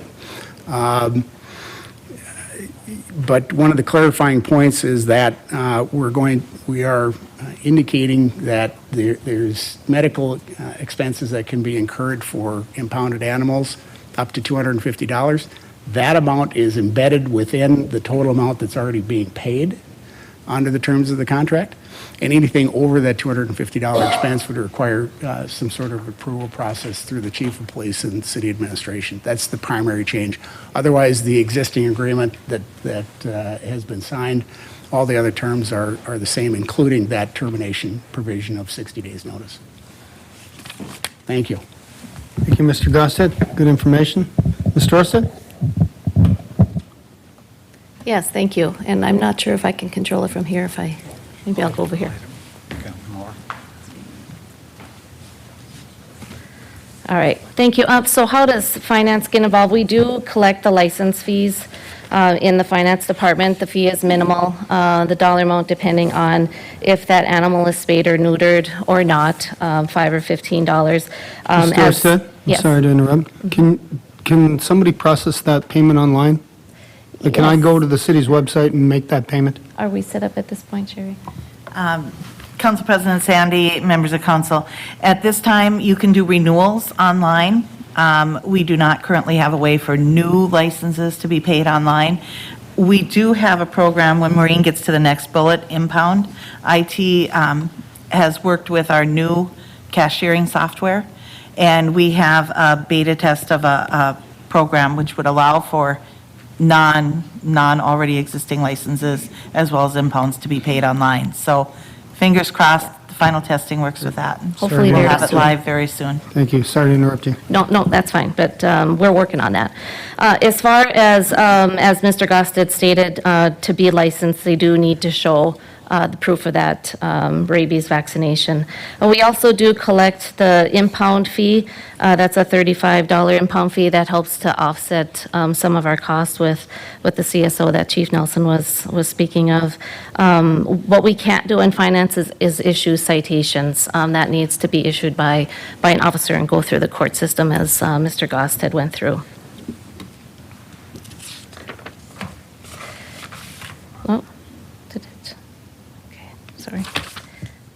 So what we did do is just call around to the various cities in North Dakota, just to see how they do it, how they run their impounds. What we found is that similar to us, Fargo and Minot do contract out for the services of the city animal impound. Fargo and Minot both do contract with a local vet in their area. The contracts we have attached as part of your information. That's with your agenda tonight. We'll go through the numbers in a bit here. Bismarck, they actually own and manage their own facility, run their own impound. That is a division within their police department. They also have an agreement with the city of Mandan to manage their impounded animals. In that comparison and looking at budgets then, as you all know, we contract with the Circle of Friends. The $500,000 for the animal shelter that goes directly, flows to them, that's $138,000 roughly. And then per the contract attached that has not been signed yet, but that's a $60,000 contribution for the services for the city, for running our city impound facility. So total's $198,625. Fargo, they have a contract with Valley Vet Hospital for $187,800. They pay that in monthly installments, and that term, they have a contract that's good through the end of 2025. Minot, they have up to a maximum $70,000 contract with their local vet, Minot Vet Clinic, and you can see the period that covered there. I don't have 2024's information on that, but that's the latest I was given. And then Bismarck, they have a budget then for that city-run facility of $278,968. That is their 2024 budget, and that's attached for your information. Previously in a phone conversation, we were told about $400,000 for the budget for Bismarck. Clarification on that did include some one-time expenses that they had related to some vehicles and some roofed repair for their facility. That $278,000 primarily funds they have, as we'll go through here, 3 CSOs positions that are, their primary job is for city impounds. Sherry has directly spoken with most of these conversations with these cities, and I'm going to let her speak to this. Next slide here.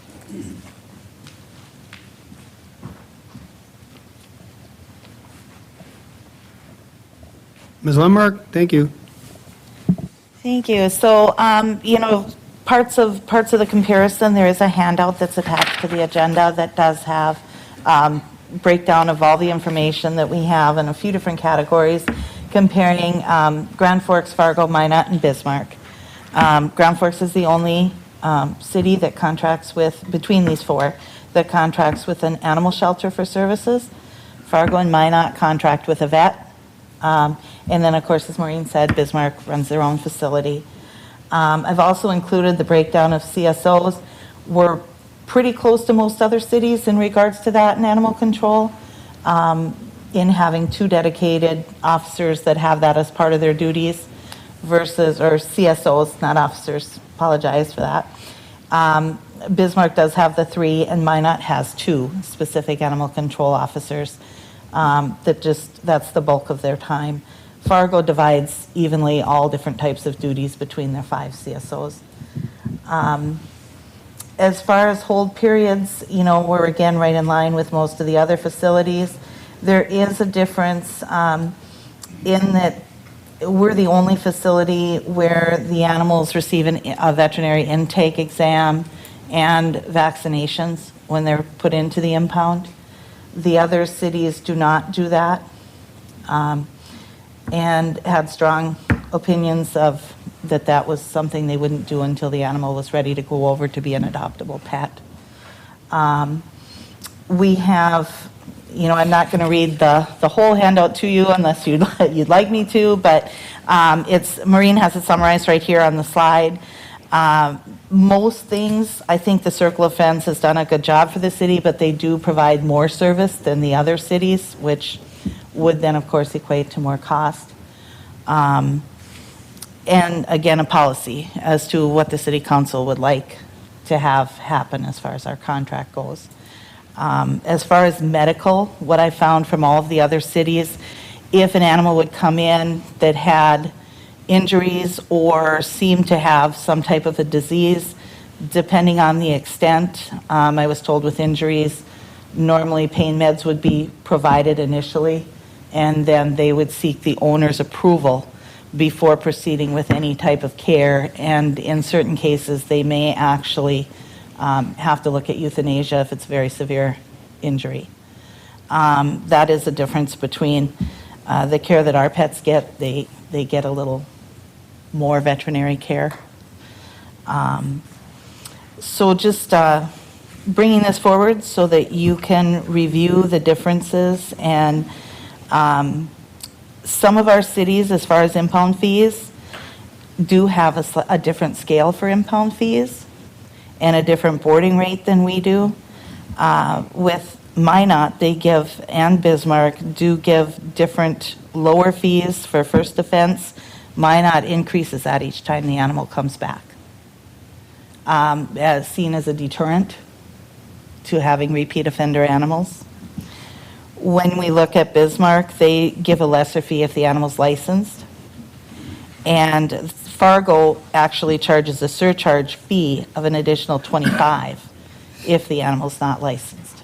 So those are all things that staff has looked at and considering, is that something that would help? Of course, that just exacerbates sometimes when people say they don't have the ability to pay. All of the cities, while they strive to take no promise to pays, all of the other cities do from time to time either waive part of a fee or take a payment plan.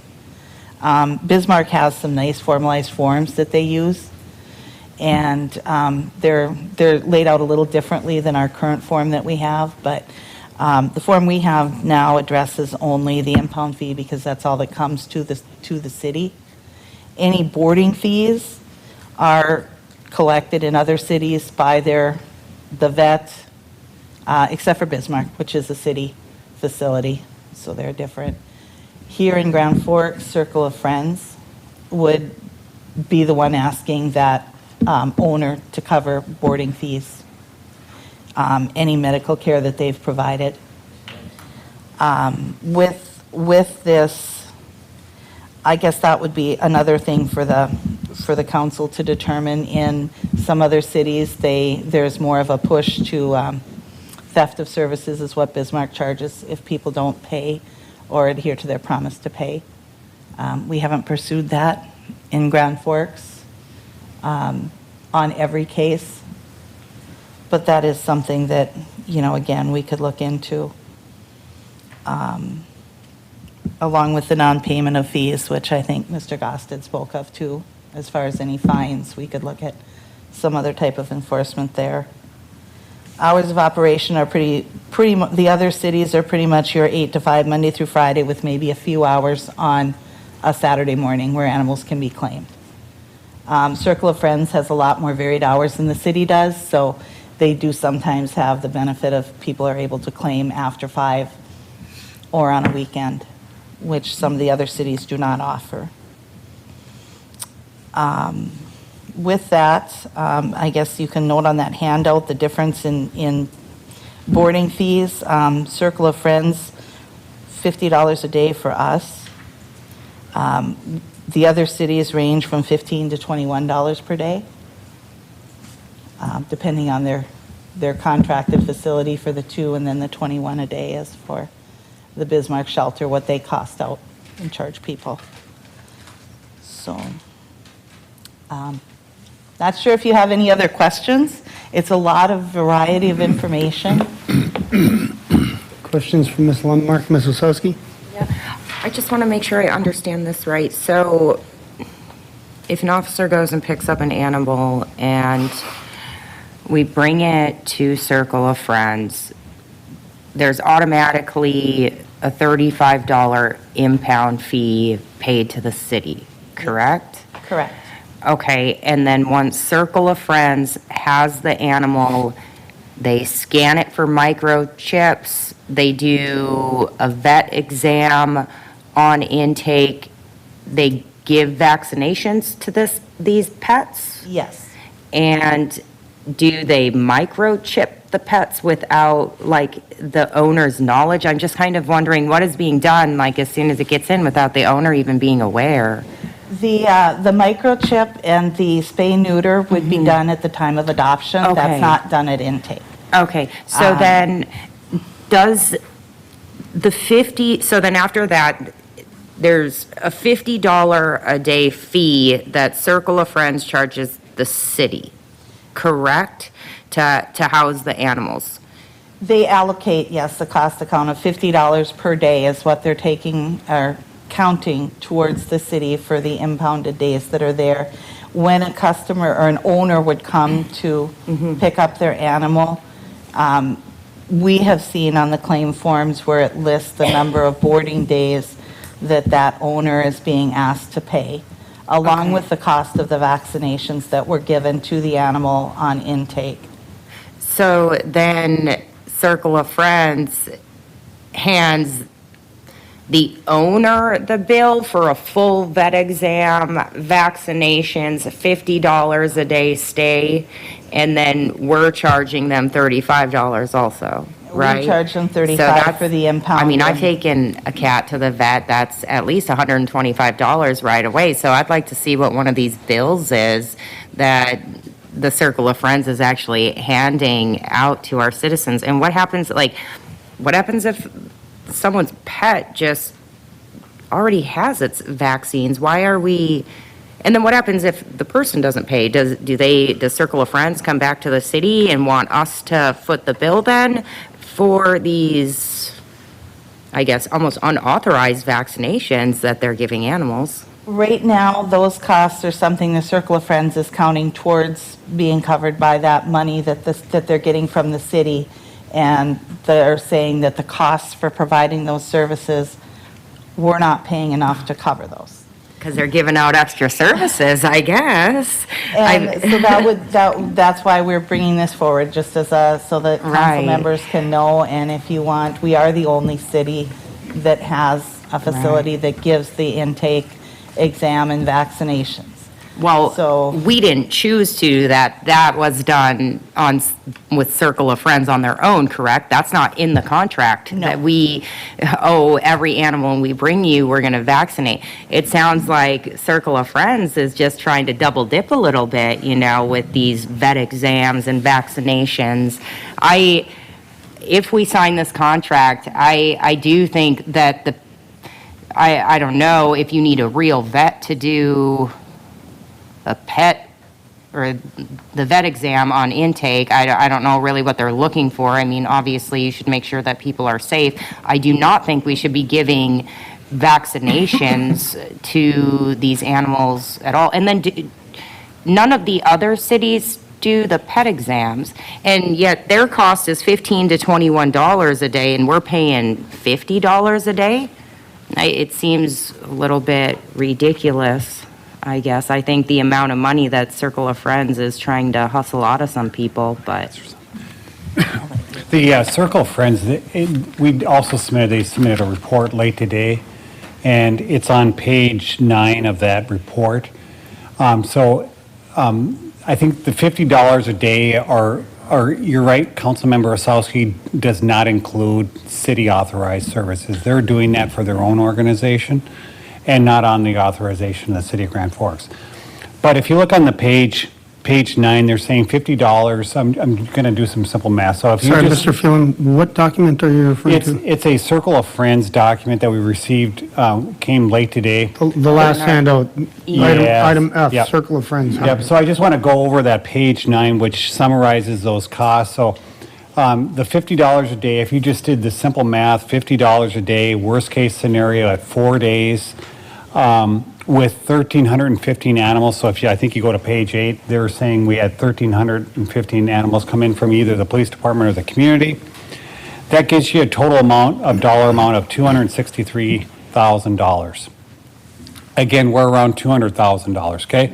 However, if you look on page 9, you can see they have an option 1, which is boarding and medical checks 3 times a day. That's between a feline and a canine. That would be $28.61. That would be option 1. If you do the same math that I just did for $50 a day, that totals $150,488,000 for a year. And then if you do option 2 on that page 9, which is just, the basic services, boarding, no medical checks, that's an average day of $22.38. So I think that's trying to get at more of a minimal level of service. And if you do that math, it comes out to a little over $117,000. So I think the point of the discussion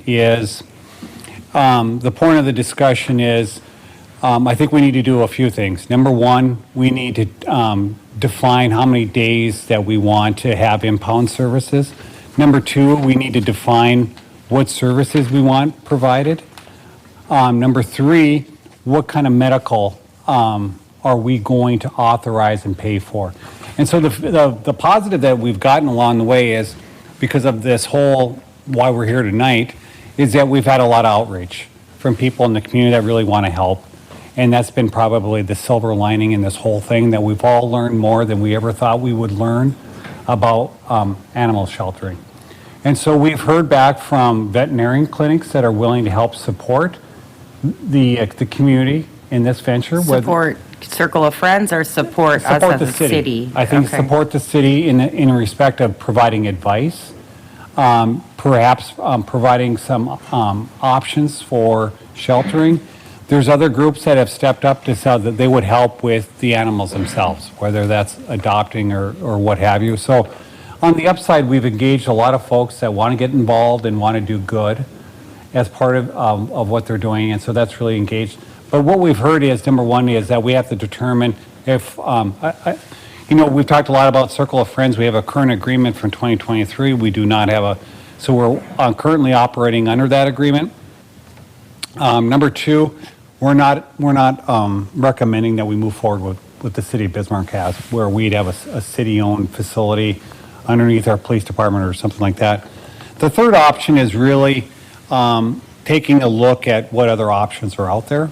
And that would be to continue to, if we did the third option, moving ahead with an RFP, if the city council wanted to go that direction, we'd come back here. We have 5 Mondays this month, so in 2 weeks would be the city council meeting. We'd work as quickly as possible to put together a draft RFP for you to look at, that would look at all the services that we are expecting or wanting to solicit. And then with an RFP, certainly price is going to be a factor, but also how can you service? Are you going to provide the best service too? That would be the third option that we've looked at this point in time. And then we would do the very best we can, based upon your feedback tonight, about what service level would you like to have performed. And you see the examples from Bismarck, Minot, and Fargo. You can see we're anticipating that we're paying for a similar level of service that those other communities are. Certainly Circle of Friends are going to the next step, right? They have a board policy, maybe some grant obligations where they're doing above and beyond what a normal shelter should be. That's not in our agreement, and that's not what we've asked for. We've asked for animals to be cared for appropriately for 4 days, and then at that point to be adopted out or to have something else done, as Mr. Gostad has provided. So those are the 3 options we think we have in front of you as we move forward. And really what we want to do is provide solutions. The positive part is, beyond Circle of Friends, there are others in the community that want to help provide support, whether it's technical expertise, actually a physical area, or even just helping with the adoption of animals. And there's lots of people that want to become engaged and help with this current challenge that we have in front of us. That's our last slide, Council President Sandy. Thank you, Mr. Phelan. Ms. Wasowski, further comment? In my opinion, I guess I would like to see an RFP just to see really what our options are. I do think that our community obviously needs some of these services, but I feel a little bit taken advantage of by Circle of Friends, I guess, at this point. And so I would like to see if anybody else would be willing to fit our needs. So. And obviously, if we did a request for proposals, it would be open to anybody that thinks they can step up and perform the services that we're requesting as part of that proposal. Thank you. Further questions? Mr. Weber, Vice President Weber? I have no appetite for us building and operating our own animal impound. It seems to me that options A and C are not that far apart. But before I discuss that, we currently don't have a signed agreement. And is that because Circle of Friends has not signed the agreement? I'll defer to Mr. Gosted. I believe the red line changes that were presented to Circle of Friends. I have not received back the executed copy of the agreement, but I also understand that there is an existing agreement that is in place today that has the same termination provisions in it, that because all I did is took the agreement that was already in existence, made a few modifications to deal with the excess medical expenses over the $250 amount. So we currently have an agreement, and until either party initiates the 60-day notice, that current agreement will stay in force. It should, yes. Right. Yep, it does.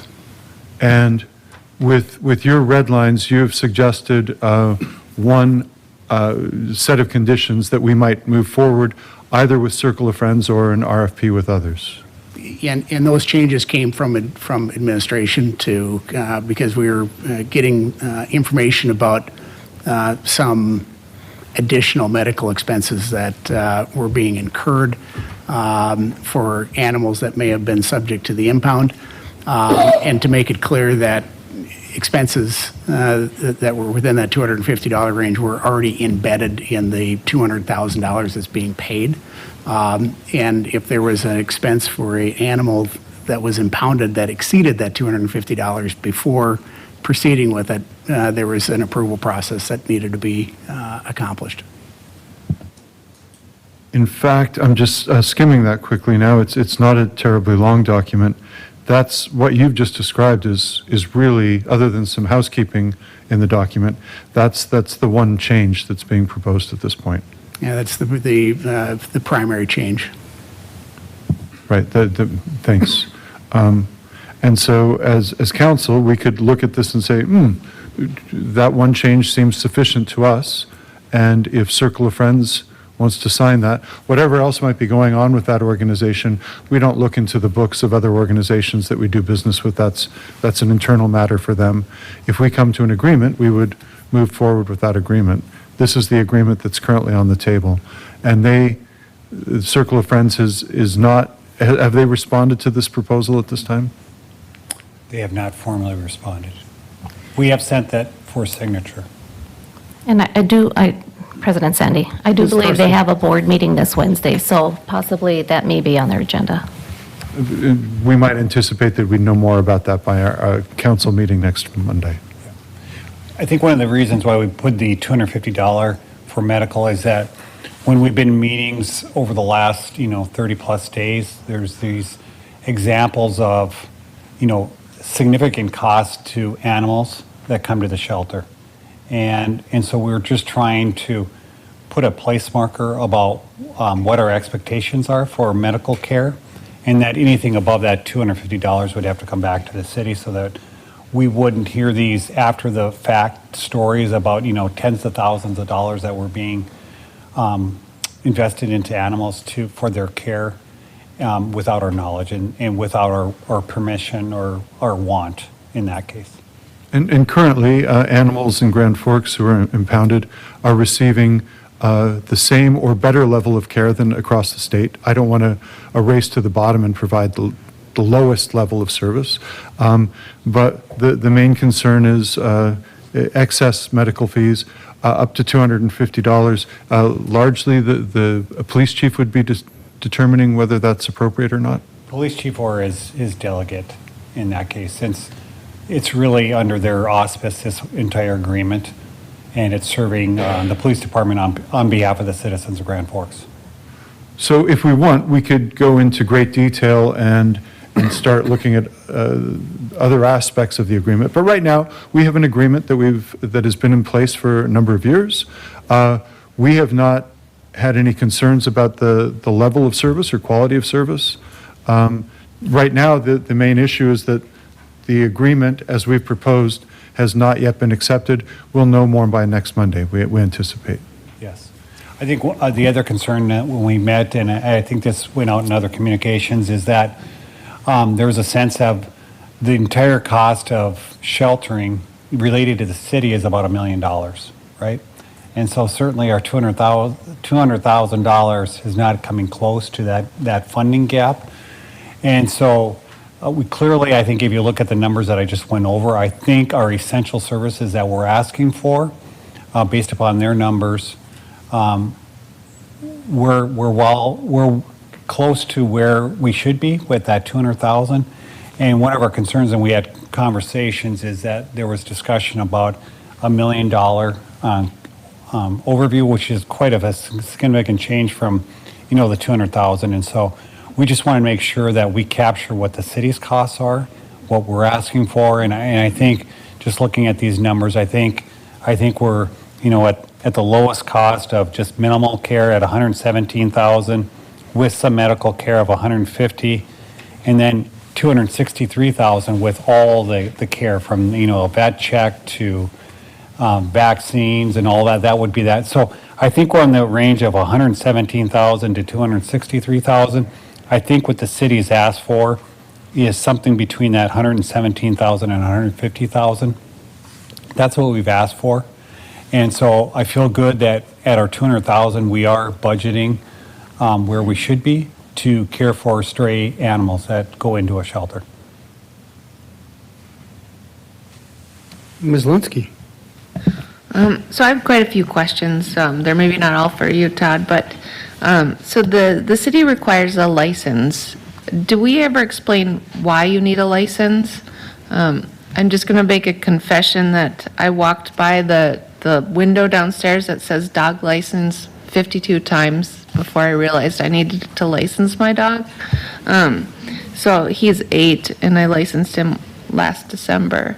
But I don't know a reason. Like, I've brought him to vets and groomers and I've never been asked, is your dog licensed? So maybe if we gave people a reason to license their dog, they could do that. Could I interrupt? Could I suggest we make it easier for people to license their When I dog? take my dog to the vet, that if he's not licensed, he or she's not licensed, they get licensed then as part of the bill? Right. Is that possible? Yeah, Ms. Lundmark, yes? So we have explored in the past, seeing if, this was probably 15 years ago, seeing whether vets would be interested in selling licenses on our behalf. And at that time, there wasn't an appetite for it. I think times have changed. In all the other major cities, licenses are available, maybe not at all, but at least at some vet offices. So I think it might be a conversation worth having. Councilmember Lunsky, as to the why, part of it was so that we could track that animals that were in the community have had a rabies vaccination. That used to be a very effective tool. In today's day and age, I don't know that it's as effective as it could be, because while we publish a notice in the paper once a year saying licenses are available, we have it on social media from time to time, we have it on our website, but there are still a lot of people that don't. And there is a trend in some other larger cities to do away with the licensing. They still require a vaccination for rabies of all the animals that live there, but they don't require the licensing because it's very hard to enforce. We don't have staffing or manpower to go door to door and check animals, so it's usually on a complaint basis when we find out whether people have, a license or not. It'd be nice too if the license was attached to their chip if it needed. So when they are lost and they're scanned, it could show that they were licensed possibly, but that would have to involve the vet. Do we have a fee for how much we have actually collected for the impound fee? I do. Impound fees that we collected in 2023 were, do you have it handy? I didn't put that on our sheet here. I don't think it's, oh, it is on the handout. It's on page 2 of the handout attached. 2023 was $8,225. So everyone whose animal is impounded is charged that $35 fee? If they claim their animal. We have a lot of animals that go into the impound that the people don't come and claim their animal. So I'm part of the Grand Forks Lost Pets on Facebook, and I see there's a lot of repeat offenders. There's even jokes about certain animals that are out constantly. I do think we should do something for repeat offenders. I understand animals are very smart and they escape, but I think when the police are being called for the same animal 25 times, something else should be done. One would think the owner would be smarter than the animal at some point. Ms. Lunsky, I can assure you, in other attachments, when we've been building this throughout the year and working with our CSO that does this, she can tell you who the offenders are. She can also give you complaint numbers that are attached with that. She can give you what the fines have been through court. We get it. Any single person can have an animal that gets out once. Anybody that's ever been a pet owner realizes that.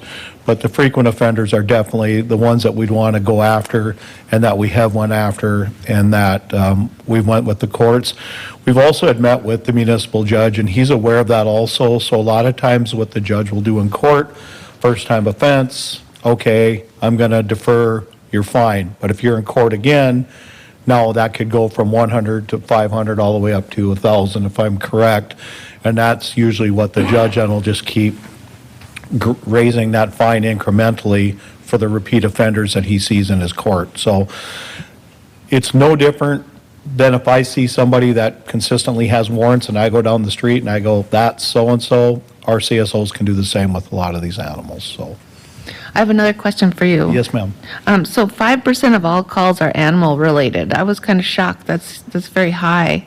Is there a way we can change the system so we know how many deer are called in or how many dogs are called in? Well, as of right now, I'm going to tell you no. And the reason I say that is our current records management system that we use is managed by the state. Now, we currently are in the process of working with dispatch where I'll be coming before you on another meeting upcoming looking at going to a new type of system. And I don't know all the capabilities of that, but being cloud-based and being a lot more nimble than what we have at our disposal now would lead me to believe we could probably subcategorize that out. Okay. And then I also think we should have a leash law for cats, or some sort of containment for cats. I know some people, there's a cat in our neighborhood who on his collar says, "I'm not lost, leave me alone," or something like that. If I could take just a minute also is to thank the council. Maybe one of the things that gets lost in here and working with city HR is when we work with our summer intern program at the UND. And what we do is 2 of those interns that we get actually go down on the Greenway Patrol, and we actually work them some evenings and we work them weekends, primarily dealing with leash laws, dog on leash, educational materials, working with a lot of stuff, really concentrating on that Greenway area, especially in the summertime with the dog park and people out walking. And it's, you have a concentrated area to really hit. So we actually do focus on that, especially when you have those interns there. That's a manpower optimizer for us, so. And then for the leash laws, I know not everyone has their dog on a leash, but I just wanted to share a story this morning. I was walking my dog, and a dog comes running around the corner, And it was maybe 20 seconds, and the owner was running after, and he's like, she's nice, she's nice. And everyone who doesn't have their dog on a leash says, my dog's great. But my dog is a ding-dong, and he is 15 pounds, and he is going to bark, and he's going to act like an idiot. And sometimes that makes other dogs act like an idiot. And I think by not leashing your dog, you're really taking away some people's ability to use the greenway or feel comfortable out there. So I'd 100% agree with you. I mean, when you go out to walk your dog, you don't know who's nice and who's not. And guess what? You know, I've had pets in the past, you could look and say they were nice until they weren't. So, yeah.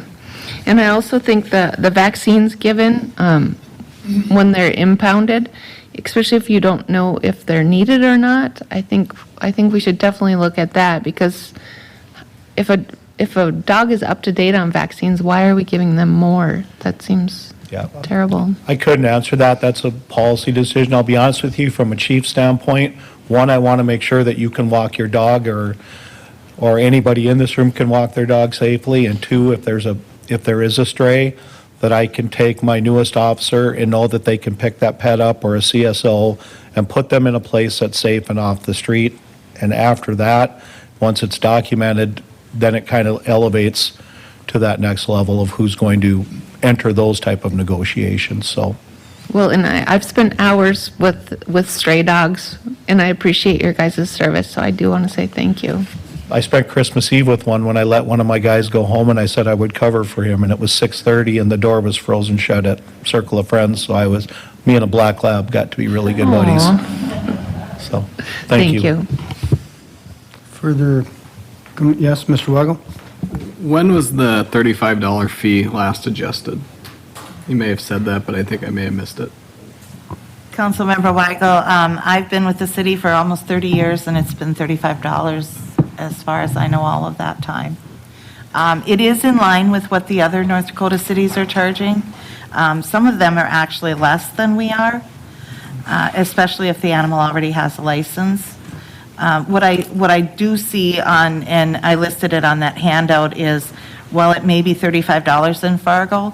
If you don't have a license, it's an extra $25. So that really makes it $60 instead of just $35. So as I was gathering this information, it seemed like maybe we could look at adding some of those. Adding an additional fee is something that we could still collect in finance, and it wouldn't require a citation by a police officer. So that might be something we could do, or having the staggered fees where they increase with each subsequent time the animal's picked up. Minot starts theirs at $20, and then they add $10 each additional time, capped at $50.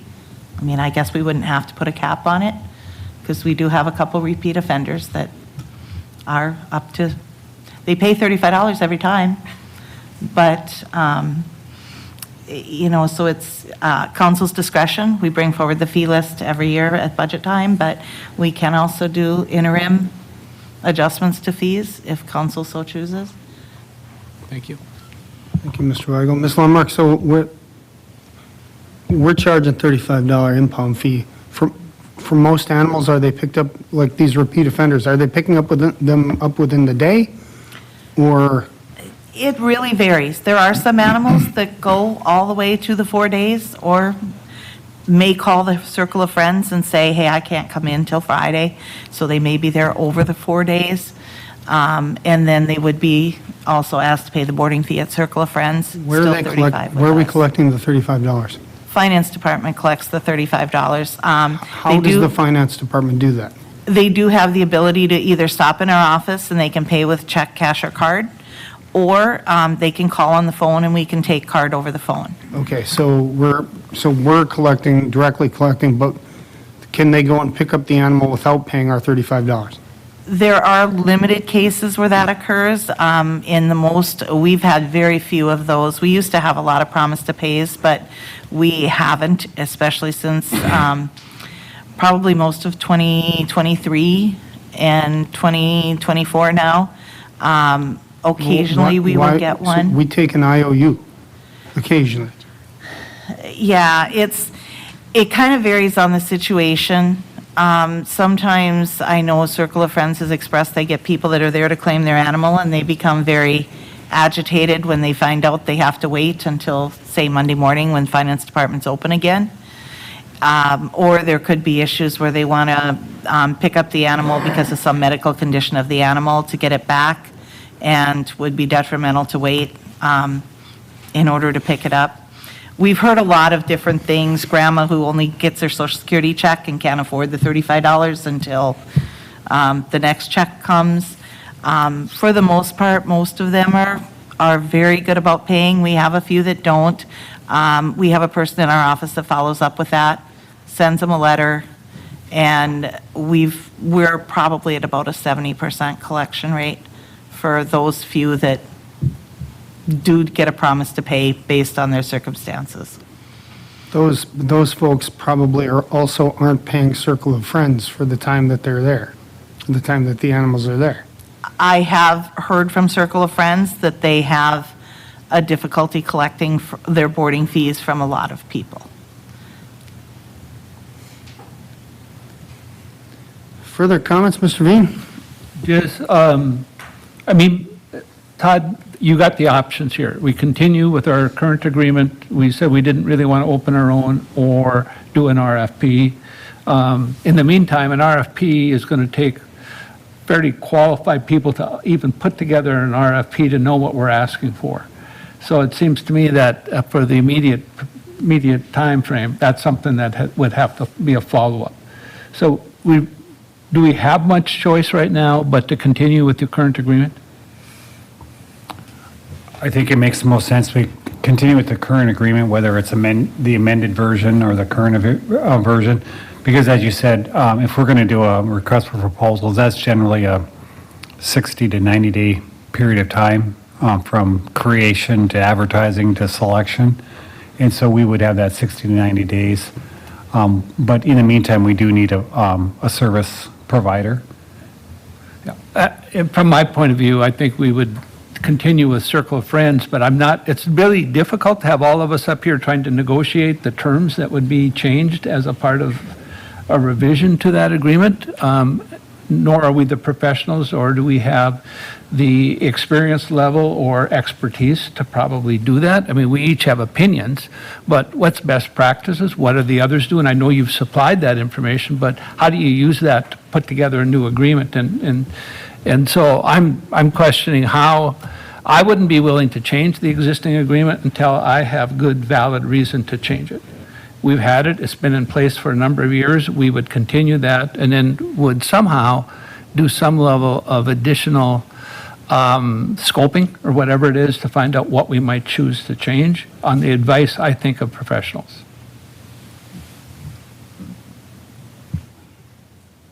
Thank you, Mr. Veen. Mr. Gostin, the state law says we have to board for 4 days? No, I think state law speaks of a 5-day period of time. I was trying to find it. I found it with respect to townships. I was looking before today's meeting. I didn't see necessarily the statute for cities, but 5 days is what is my understanding. But I think under our home rule, we can reduce it down to 4. 4, but then Fargo and Minot are 3? Evidently. Right, so can we just randomly, can we say 2 days? I suppose if you wanted to exercise and get it down to 2 days, now you might be back to the comment we just heard earlier today about the waterworks and the 24-hour notice and being able to recover your animal within that shorter period of time. 2 business days?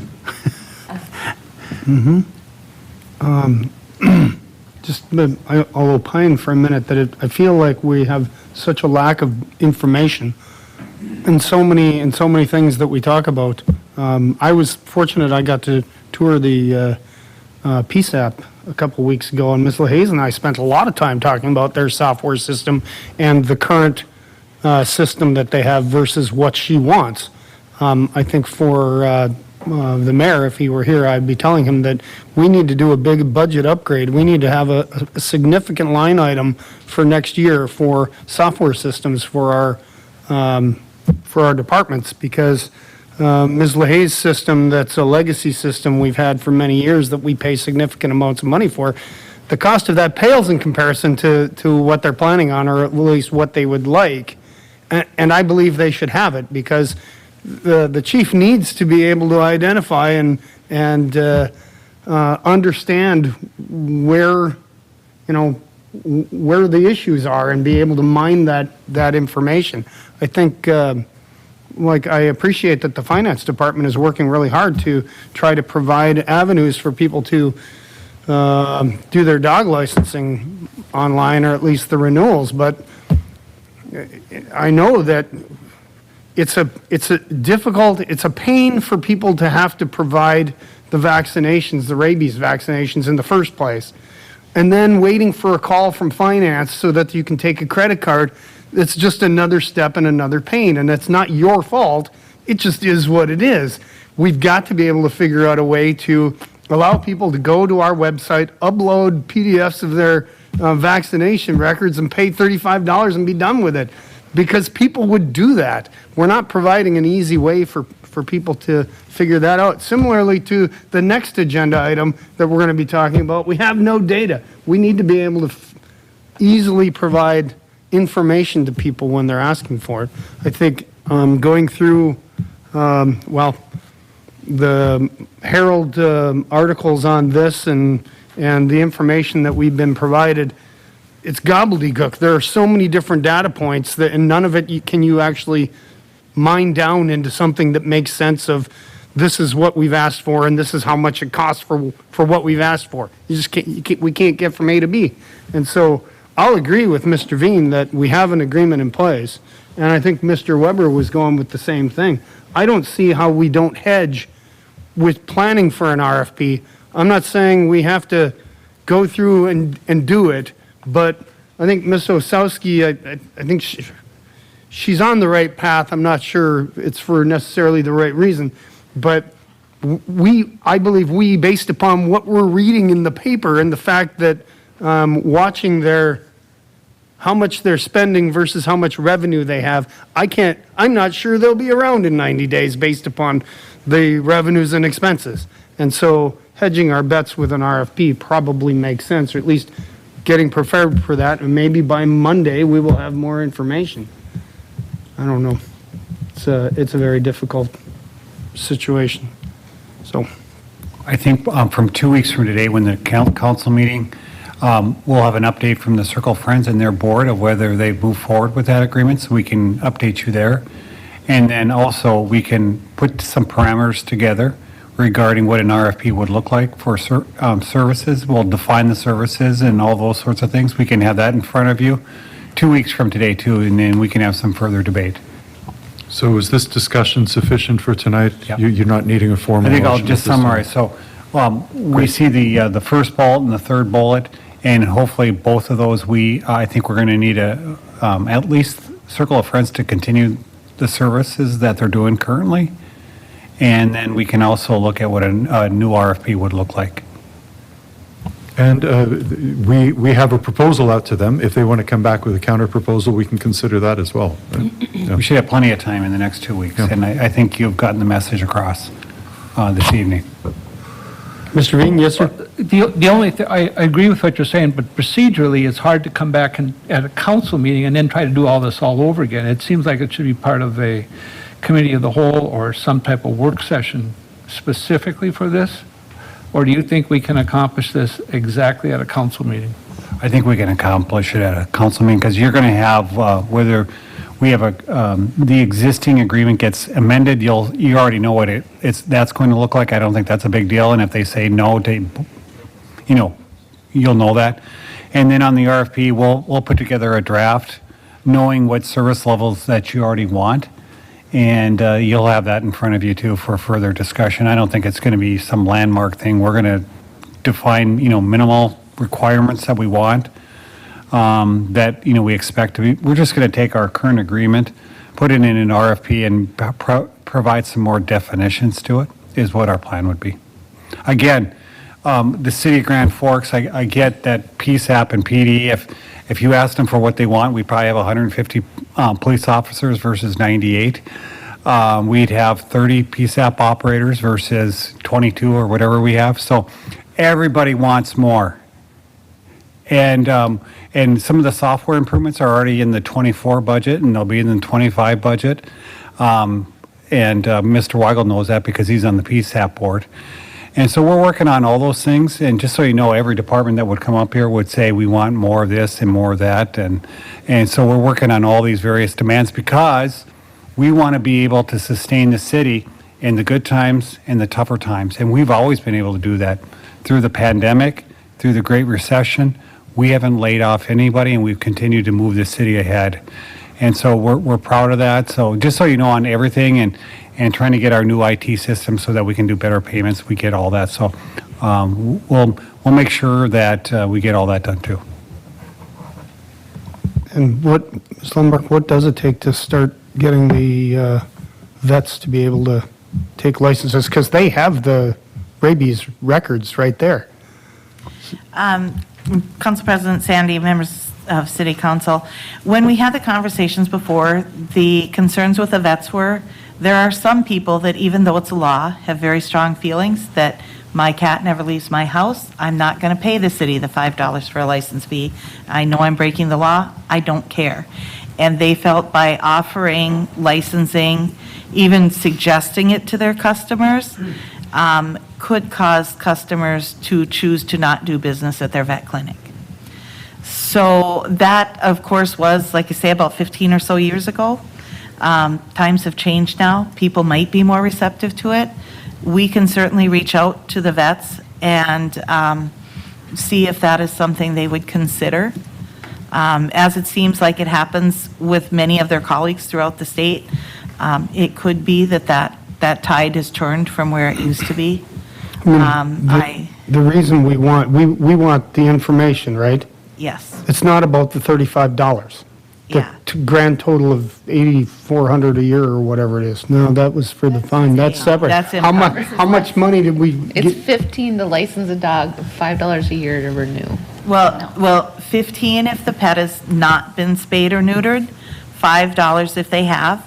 Okay. I will let you know, Circle of Friends now with the animals that they are adopting out, they are collecting a license fee for those adopted pets, which they then send the information to us and we get it in our system. So then those people will receive renewal notices. Why do we have them renew? I thought the purpose was to learn whether they had a rabies vaccination or not. So the rabies vaccination is good for 3 years, and we have them, and I will be honest, there are some people who only renew every third year when they get their rabies updated, so it would coincide if we could get the vets to be open to accepting that, or selling those licenses for us. How much revenue do we make off of it? I included that on your handout too. It's 2023 from dog licensing was $5,665.39, and cat licensing was $2,863.86. The reason for the cents is we do reimburse for the Humane or Circle of Friends for when they are charged a credit card fee to process those licenses. So that's where the odd numbers come in there. But I'd propose that we allow the vets to keep the revenue because the $7,000 is neither here nor there. We just want the information. That we can talk about that at the next meeting. Maybe that'll four vets in incentivize town? them into doing it. Is that right? And prior to the council meeting, we can reach out to the vets and just see if there would be an appetite with them to do that, assuming, whether they would want to keep the fee or if they would want to remit that to us. If they were going to keep the fee, that may require some type of a adjustment in our city code, but we could look at that, bring a Great. report back. Thank you. Very good information tonight. Appreciate it. Any further comments or questions? Four vets in town, is that right? Yeah, we have All Pets, Grand Valley, Pet Cetra, and Kindness. And then there used to be a gentleman that operated, sole proprietor, out by the country club area. But there's not 20 vets in But town? that no, we- there's a right. handful of Yeah, vets, so great. it would be an easy. Thanks. Yeah, and we did include East Grand Forks last time because there are a lot of people that do go to East Grand Forks.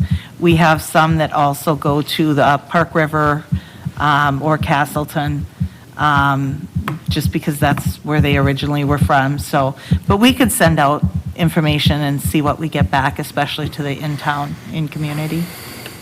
Thank you, Ms. Lindmark. Further comments or questions? Hearing none, moving on. Thank you very much. 318 APC Project Syringe Service Program discussion. Mr. Phelan. Council President Sandy, you have a letter from Commissioner Engen, who is the chair of the county commission. They voted 3-2 to ask the city of Grand Forks to discontinue the syringe program.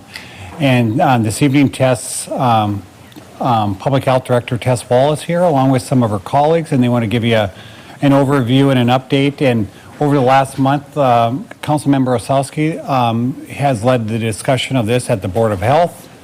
And obviously, you had this about a month ago at City Council and, of course, last week at County Commission. I think what we're asking you is that we did get feedback from you at City Council under that 4-3 vote. We've gotten feedback with the Board of Health and certainly County Commission, and we've tried to refine some of the program. This was put in place in 2019. Of course, the pandemic got in the way, and now there's some renewed focus on this program. And so what we're asking for is that we continue the program, and if there's some ways that you want us to refine it and more focus it, we're all for that, but not for discontinuing the program carte blanche. So with that, I'd ask Tess to come up and start a overview presentation. So, Tess, what's your new last name again? Wall. Wall, thank you. That yeah. should be easy. Sorry about that. Good evening, President Sandy, members of the council. I want to start by outlining changes that have been made in the past month as a result of the feedback received about the community syringe service program. Some items that have been removed. This includes all items related to alternative administration and some items related to prevention of STIs. Secondly, clients are now being asked for ID to verify that they are 18 years or older. Additionally, we've had the opportunity to discuss harm reduction with a number of audiences. This is the idea that embraces the concept of any positive change and celebrates the small steps towards moving towards healthier living. I believe we all want to live in a thriving community. I don't believe that perpetuating shame and stigma associated with the disease of addiction will accomplish that. I do believe that the SSP can coexist while our community continues the work to address injection drug use. To make an impact, one must address the root of the issue.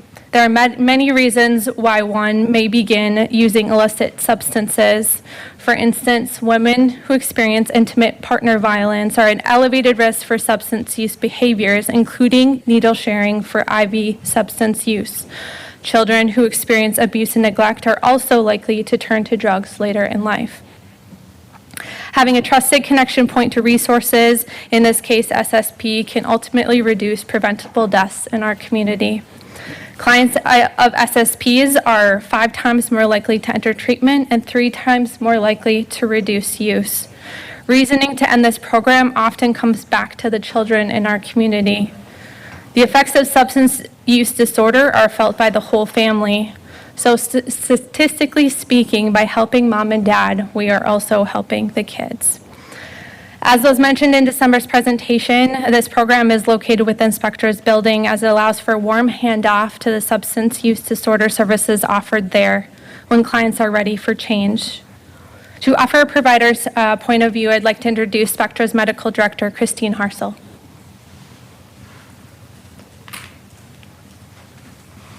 Good evening. Hello. I appreciate the opportunity to speak with you tonight. My name is Chris Harsel, and I'm representing Spectra Health, the community health center just down the street, where I am a nurse practitioner and the medical director. Much of my practice at the health center is working with people who have substance use disorder. I meet people daily who are years, months, sometimes hours into their recovery. Most of the people I have the privilege to work with have accessed some sort of harm reduction services through the syringe service program.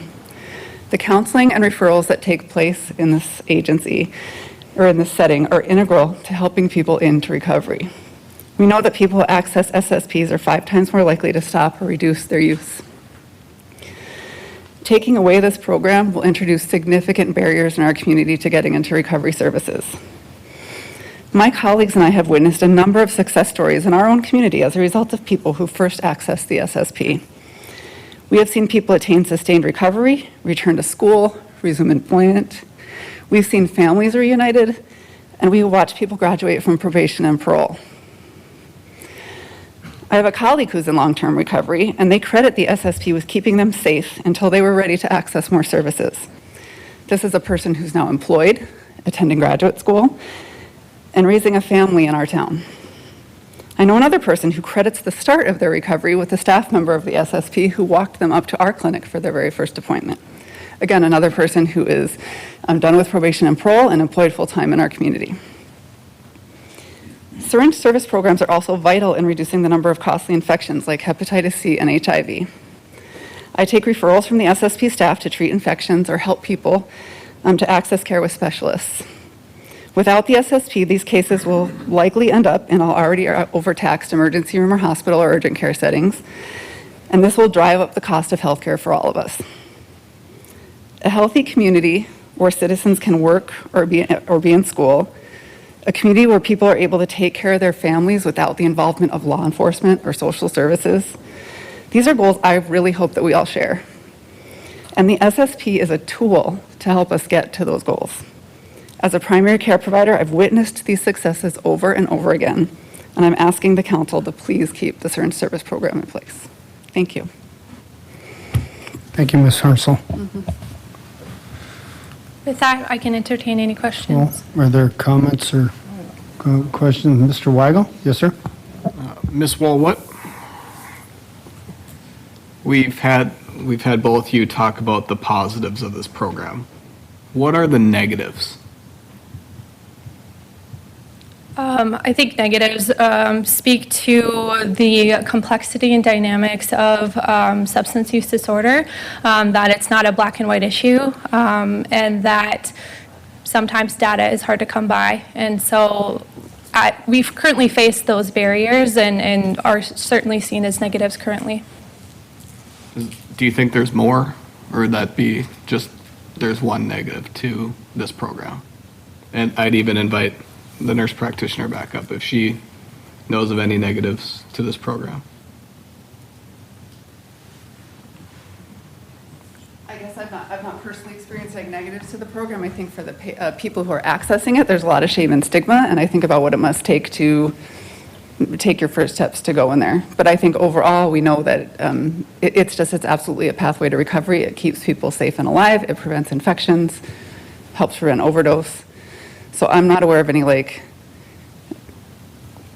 gross negatives to it, but is there something you have? Well, one thing I would think, if we give out a certain amount of needles and those needles don't come back, they're somewhere, right? Whether there's additional needles in our, that get thrown in the river in our water supply, whether they get thrown into the trash can, and we've got city staff that are moving that trash.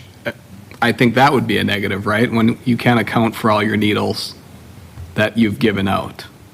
I'll let Tess speak to how they account for The needles. national studies that have been going on for 30 years don't suggest that there's increased needle trash within the communities that have certain service programs.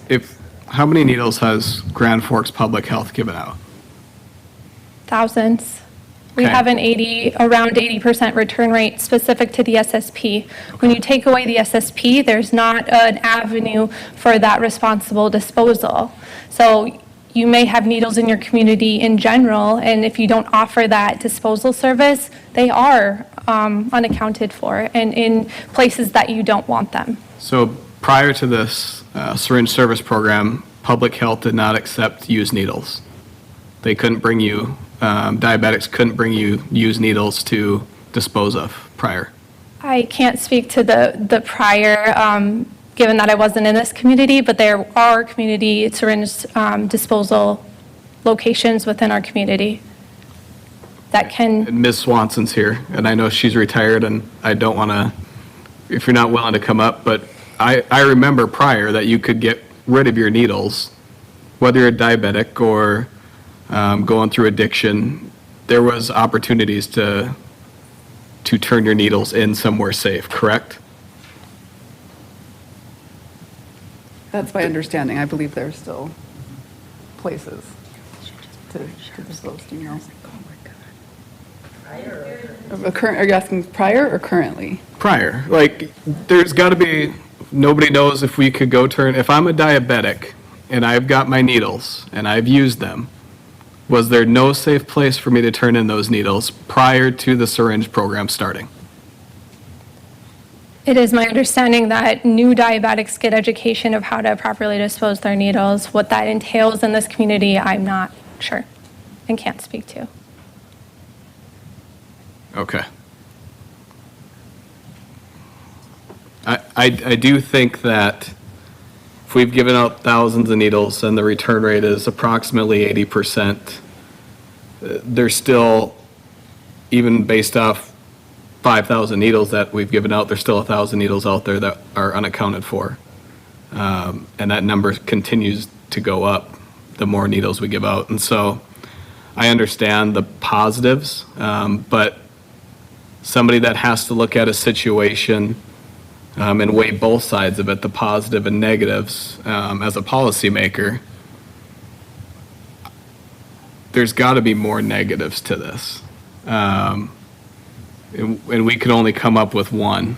And so I don't know that we're any farther ahead at this point. So that concludes my question. Thank you, Mr. Weigel. Ms. Wasowski? Yes, ma'am? So I have a comment. I just find it really hard to support this program when there is no data. I mean, both of you have stood up here and said, like, this is our national data, national data. There is no community data to how many people that have died while using the syringes that were provided by public health. I mean, we don't even know where those needles are. Who knows where the people are? We don't know. There is no community data to show that this is a worthwhile program in my mind. And after, viewing what I viewed, I'm very happy for the changes that you made in the program. Asking for ID, I think that is huge. That is probably my favorite thing that you have done. But without data, and without you guys even really being able to prove that this is a positive in our community, I cannot morally support it. And I motion that we defund the needle program. There's a motion to defund the needle program. Is there a second? Second by Weigel. Further discussion? Ms. Lunsky? On that same kind of, there's also motivation, right? So if I come in, I get 5 needles, and then if I improperly dispose of those needles, can I get more needles? It's a 1-for-1 plus, so what you bring back, you can get 1 additional needle from that, from what I understand. So there is a motivation for me to bring back my needles Yes. to get clean needles. Yes. So I think if someone was going to dispose, at least now they have motivation to properly dispose of them, correct? Yes, so that 80% isn't taking into effect of the folks that have left our community or was passing through our community and used our service once or twice. Thank you. But we don't know because we don't have data on whether those people left our community, whether they stayed in our community, or whether they were passing through our community. We have no data because we didn't even check IDs prior. So I understand that you may know of people that have left, but we don't have data that supports that. And we don't know for sure when we're making these decisions. So. So, I'm sorry, can I ask you a quick question? If the needle program is a 1+1, and I come in and get 5 needles, I come back, I bring you 5, you give me 10. Mm-hmm. Yes. If I go home with 10 and I bring back 10, you give me 20. Yep. Now I come back with 10, you give me 20. I come back with 10, you give me 20. Along with those conversations are assessing the readiness for change and connecting to those resources that are important to that client at that time. And so, yes, they are receiving resources at that time, but it's also a connector to services that we would likely not have those connections because this particular group of our subset of population don't trust traditional systems. So.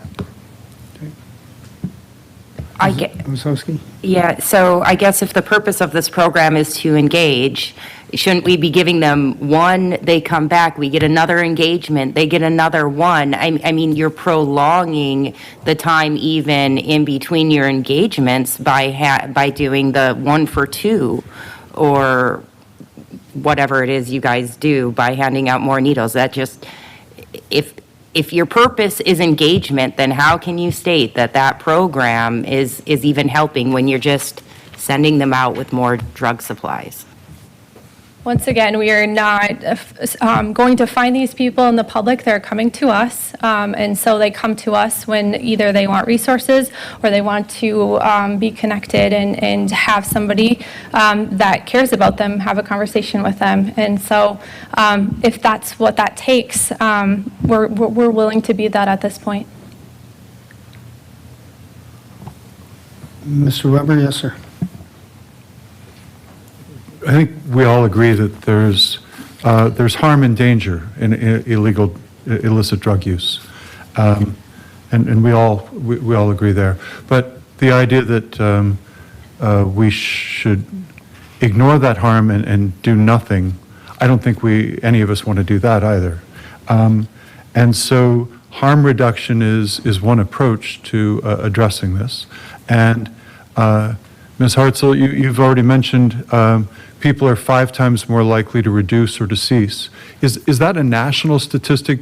So that's a national statistic based on multiple studies. That's not something we've generated on a small sample size here in town. So for local data, harm reduction seeks to reduce harm to the user and to the larger community. Yes. And so I recall back in 2016, I don't know the exact year, but I recall attending meetings at the Empire to packed audiences when this community was up in arms, outraged at the number of youth in our community who were dying from drug overdoses. And I believe that death from drug overdoses is currently the #1 national health issue. In terms of loss of life for people 18 to 45. This is a very serious issue that we can't ignore. In our own community, what were the deaths from drug doses prior to 2019? 2019 being the year that this program was implemented. Yes, as you stated, Councilmember Weber, the height of the deaths in our community did focus around the 2016 era and have, gone up and down, but steadily declined since then. Since 2019. Since 2016, yep, that was the height. And with some, increases, but overall, on average, declined steadily. Can you give us any of those numbers? What were the deaths in 2016, 2019, and what were the number of deaths last year? Yeah, I have it on a quarterly basis, so I will have to do some quick math here. But in 2023, this is opioid and suspected opioid just overdoses. This isn't deaths per se. But when it reached the Altru ER health system, we had approximately 20 overdoses. 2022 was significantly less, and then 2021 was slightly more than that. And what sort of numbers were we looking at back in 2016 and that era? On a quarterly basis, we're nearing, I would say, 100, a little under 100.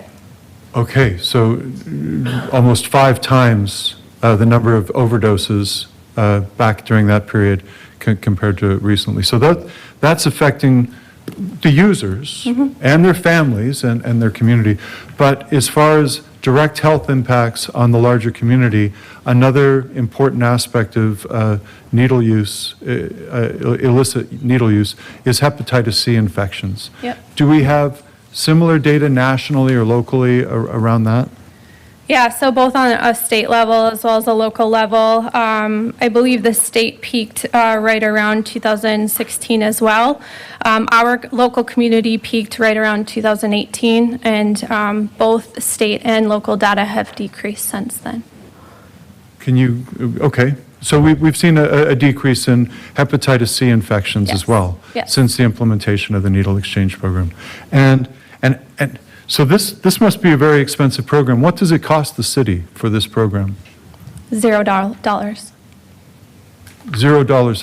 How is this funded? Yep, we use state or federal funds with state pass-through acknowledgement to fund the staff time and the counseling or motivational interviewing that's provided, and then private funds for the injection, the sterile injection items.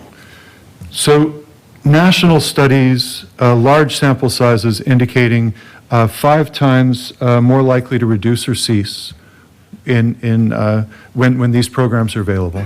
We've seen dramatic decreases in the number of overdoses in our community and dramatic increases in the number of hepatitis C infections across the community with zero cost to our city government. We've heard that there must be some negative results of this, although we don't know what those are. What would be the benefit of discontinuing, or what would you anticipate the impact of terminating this program in our community? Yeah, as Ms. Hartzell alluded to, increased barriers to treatment. SSP is considered an avenue to that, and for those seeking recovery or thinking about change in their lives. And so we just continue to put up more barriers, whether that's data collection, whether that's shame and stigma, what have you. I don't want to be one of the people that has to face a brother or sister family member of someone who dies from an overdose in the aftermath of curtailing this program. I hope that we will continue this program for a long, long time and the other work related to this. That's all I have. Thank you. Thank you, Vice President Weber. Mr. Weigel? Yes, sir? I'll be quick. My friend, Mr. Weber, correlated the decrease in drug overdoses to this program. Do we also think that instead of this program, didn't you guys start handing out Narcan or naloxone in 2019-ish, right around then? Yep. Mm-hmm. So people that are addicted to illegal substances having the ability to have a drug that reverses the side effects of an opioid, then in turn not having to contact law enforcement or medical could also be the reason that we've had a smaller number of drug overdoses as well. Be fair to assume. Yep. Could the reason we also have less overdoses, could that be because of the potency of the illegal drug that's coming into our community? Could that be different than maybe what they got earlier? It certainly could be attributed to that.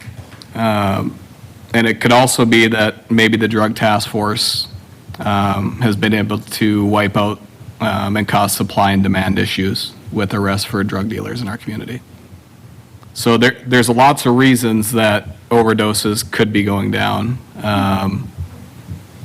It's not just this program. I think it's many different things that go into it. And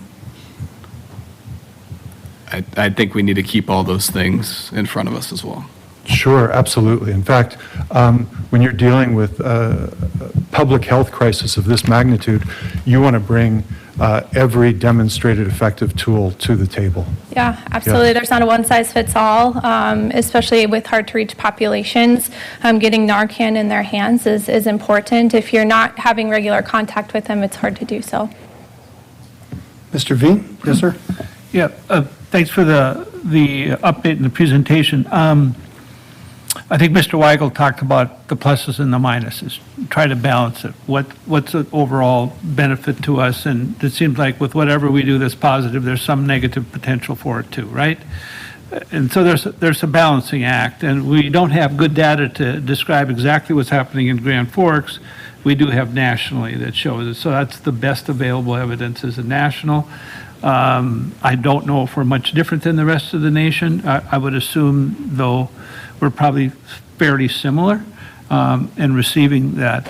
One of the things I'm kind of going through my mind here is if we save one life through that, what's the downside of doing this program? Because there's obviously many benefits. And, you know, it would be really nice, and I don't think people would, to have somebody who's been through the program to talk about it. But you've given examples about how they've turned around and and the program has been what you would describe as a key reason or part of the reason for where that turnaround is. Is that right? Yeah, I think it's one component of a multi-component approach.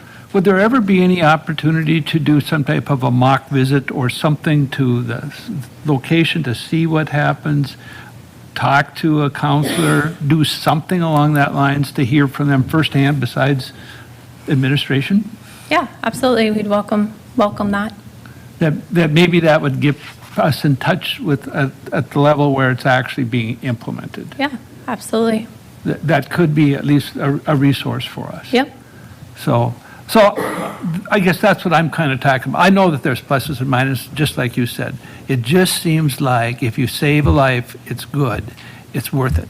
And it's not costing us any money. But there's value in it, is where we're coming. Mr. Sandy, I'm going to say Mr. one Ryder. more thing. Yes, sir. I'm not against the dollars and cents of this, even if it was city funded. That's not what gets me. It's not that. I'd be happy to roll all that money into addiction counselors for the city to help people get help. Because you know what? At 2 in the morning, I've been out there and dealt with people that are high on substances. I've looked at family members that have died and had to deal with those calls. So I understand all this, maybe more than some. But again, we're at a point where we're providing a tool for somebody to inject narcotics into them. I don't know that the positives of this outweigh the negatives. Because we don't know. We have no idea how many people have used syringes handed out by us who have overdosed and died. We have no idea. So I agree, if we're saving lives, great. I think all of us want to save as many lives as we can. Not knowing, not having any data is just, it's so frustrating for me. And I frankly, Mr. Veen, I'm a little surprised that you're okay accepting national data and as okay, well, because you're the guy that wants every detail. I personally, I think that I can't continue to support the syringe program without some understanding that we're going to be collecting some information from people, not just checking their driver's license to make sure that they're 18 years old. Otherwise, I mean, is there some way we can compromise? Anyway, are you open to suggestions? Can we start tracking people? I'm certainly open to suggestions. Ms. Lansky, yes? If we cancel the program now, we're not giving them an opportunity to collect any data. Can we continue the program with the understanding of whatever data you want collected, they'll collect? I would probably vote to continue moving the program forward. Well, the fact of the matter is, no matter what, it's 3-2 right now, so no matter what I do, I'm guessing that the program is going to continue on, and at least we'll get another reading at City Council. I would be interested in learning and understanding what sort of data that the Public Health Department and the syringe program would be willing to collect. Yeah, Mr. Veen, yes, sir. Yeah, you stated accurately. I want to see data, and the lack that we have of local data means I do look at national data, because I don't think we're wholeheartedly different than the next than anybody else. But I do like the idea of looking at creating data, figure out what we can do to develop a way to do some level of data collection so that because I don't necessarily feel good that we're necessarily creating sides on something that's so critical like this. Can we work towards some level of solution? Similar to what you just stated, there's got to be some way that we can have better way to validate, right? And that we continue to figure out and work toward a system that does that.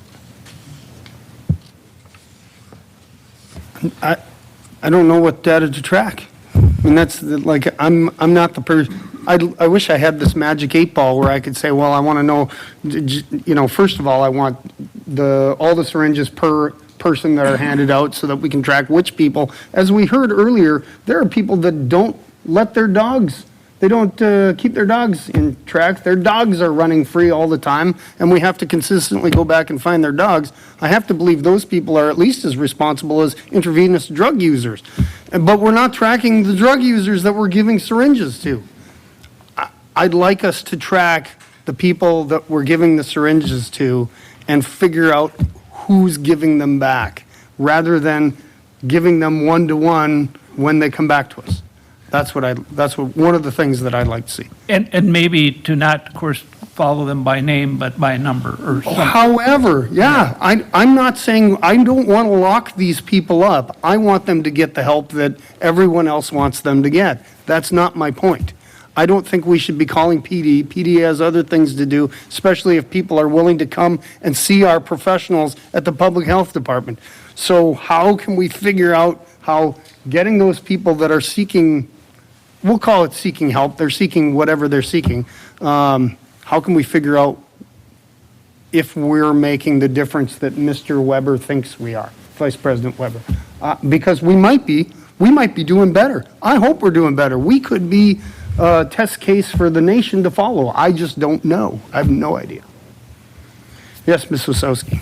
So if this program is discontinued by the city, is it something that maybe like Spectra would want to pick up instead so that it's just like not even tied to the city? You say that you walk them over there anyways, and so I guess I don't understand why we even need to be involved if that's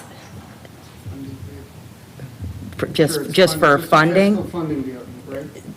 Yeah, how we apply for the funding it would be a pass-through funding. So if you're looking per your motion to defund the program, that would not be an option. I mean, that's my ultimate goal, just so you know, is to defund it. But also, Mr. Gosted,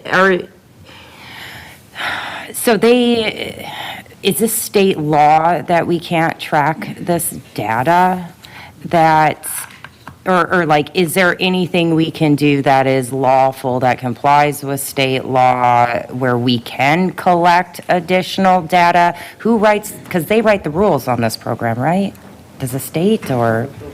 Well, there's probably some, I haven't looked at the statutes. I Okay, haven't looked sorry. at the contracts, I haven't looked at the funding sources, right? Mhm. But what rings in my back of my head is there's probably some issues surrounding HIPAA. Right. Maybe some those type of issues, because you're going into a public health venue, right?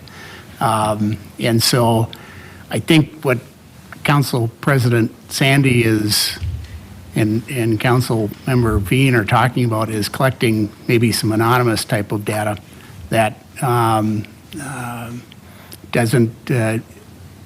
would hopefully avoid those type of issues, where you're not taking name, number, and telephone number and address of these folks. You're just trying to gather the information to see who's receiving these services and how these services may be impacting the individual. Now, so that in the back of my mind, it strikes me that there may be these kind of healthcare privacy issues that come into play under these set of circumstances. So how then, I mean, I'm sure Spectra asks for identification and takes down the names of the people that visit there. Why can't we do that here with public health? I don't understand that, how we can just Swal, can you explain how the people actually, who services the people? It's not public health, it's Spectra, correct? So we have public health members who staff the SSP. If Got the it. client indicates that they are ready for change or that they have a medical problem that they want looked at, they are the people walking up to the folks at Spectra. That's And how then our we relationship give, is. they give their personal information though to Spectra. I'm assuming that's not anonymous, correct? That they're also protected under a healthcare entity such as HIPAA. Right, I mean, but when I go to the doctor, I mean, I'm a statistic when I go there, and I have to give them my name and everything like that, and so I guess I just don't, I mean, I'm not asking you to give us a list of names, but, I mean, there has to be something. Why are our public health nurses not held to the same standard? The intent of the harm reduction principle is that you reduce barriers. So sometimes collecting demographic information is a barrier seen by those clients, and so they won't use the service as intended. But we're still bound by the HIPAA regulations, are we not?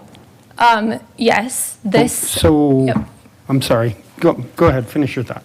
Yep, so clients feel safe or more comfortable to use the SSP while they're building relationship to be able to walk them up to Spectra so they can give them their name. That's why we don't ask for that information, because we're in that relationship building state.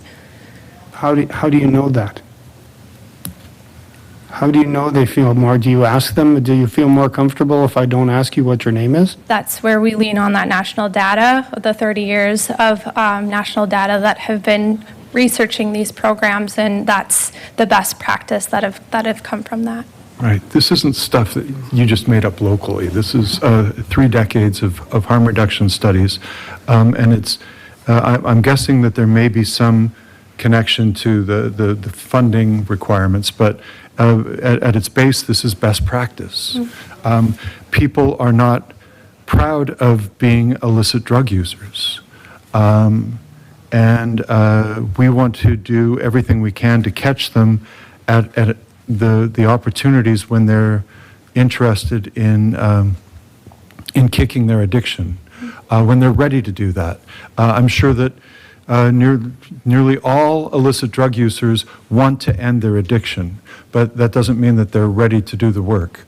And the trick is to make those services available to them at those opportunities, because time and time again, you don't end your addiction once. People in recovery from addiction from these substances, often it's multiple times before they're successful in ending their addiction.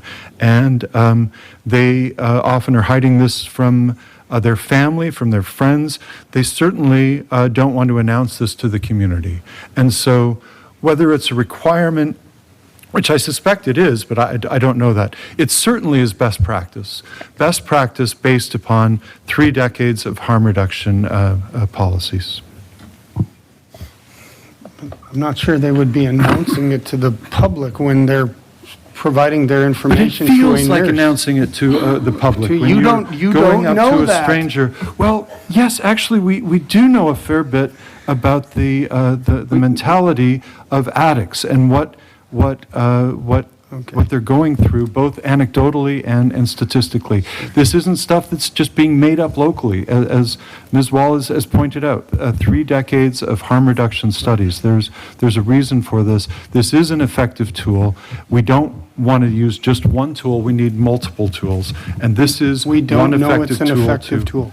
We do know that this is an effective tool. Nationally, it is an effective tool. Nationally. We do know Yes. that. Yes. And I agree. And we don't have any reason to believe that illicit drug users in our community are somehow unique among all the world of I would agree unique- with that, too. Right. They're not unique. Thanks.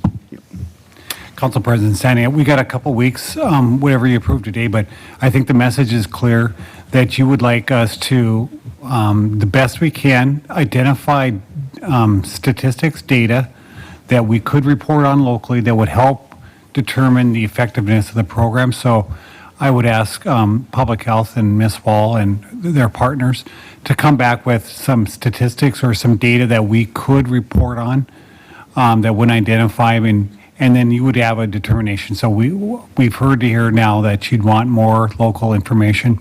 And between now and 2 weeks from today, we'll present some additional information that we could garner that would help you feel more secure and better about the program. Thank you. If I could, one last thing. Mr. Weber, certainly. You can have the last word. Thank you, thanks. I understand harm reduction is often counterintuitive for people hearing about this for the first time or who are otherwise ideologically opposed to this kind of approach. But what we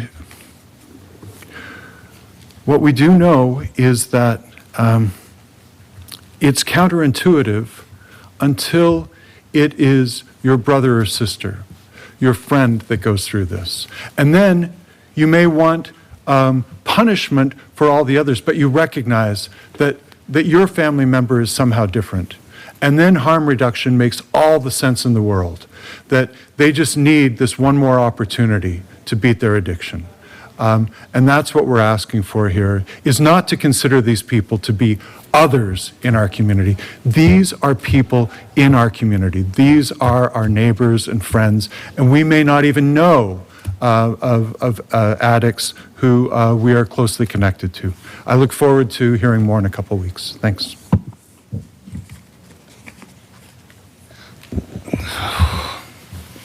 Okay. We have a motion and a second on the floor. Any further comment? The motion is to discontinue the syringe service program. All those in favor signify by saying aye. Aye. Opposed, same sign. No. Motion fails 3-3. Thank you. Anything, let's see, that was a good discussion, everyone, and I look forward to our next meeting. Mr. Weigel, anything for the good of the order? Nothing. Ms. Osowski? I do have something. So earlier today, Mr. Weber said that I moved very quickly on my motions to spend millions of dollars. Let me remind you that the Highway 81 corridor was annexed in, not by their choice at all, and it is the law that we provide them infrastructure. That's what I was told. So I have no other choice besides to approve those, or we would be going against the law. Now, funding people to come more into our community when we can't take care of our community members the way it is. Once again, if you can tell me that every child has a bed within our community and doesn't go to bed hungry, I mean, that's different. So, and I don't think that we should be treating the city as a charity. We fund a lot of these programs, the art community, these other social programs, and you know, we give money to these organizations for their parties or whatever Miss Riggs does, the event planning, you know, and then, and we have a choice on those things, you know, and maybe since we can't sometimes agree on what's appropriate, like I do not think a child-friendly, I don't think there's anything that would be considered a child-friendly pride event, you know, at all. I don't think that we should be talking to children about sex. So maybe we should just give everybody back like 0.5 mils and then they can take their money and donate it to some of these other things. I would like to see us as a city just really get back to maintaining our roads and doing things like that, following the law, providing infrastructure to our citizens. And so I didn't enjoy your comment saying that I just motioned past that because there was a reason. So, thank you. Thank you, Ms. Osowski. Mr. Veen, anything for the good of the order? Ms. Lensky? Vice President Weber? No, thank you, Mr. President. Great. Everybody have a good evening. Moved by Osowski, second by Weigel. All those in favor signify by saying aye. Aye. Thank you.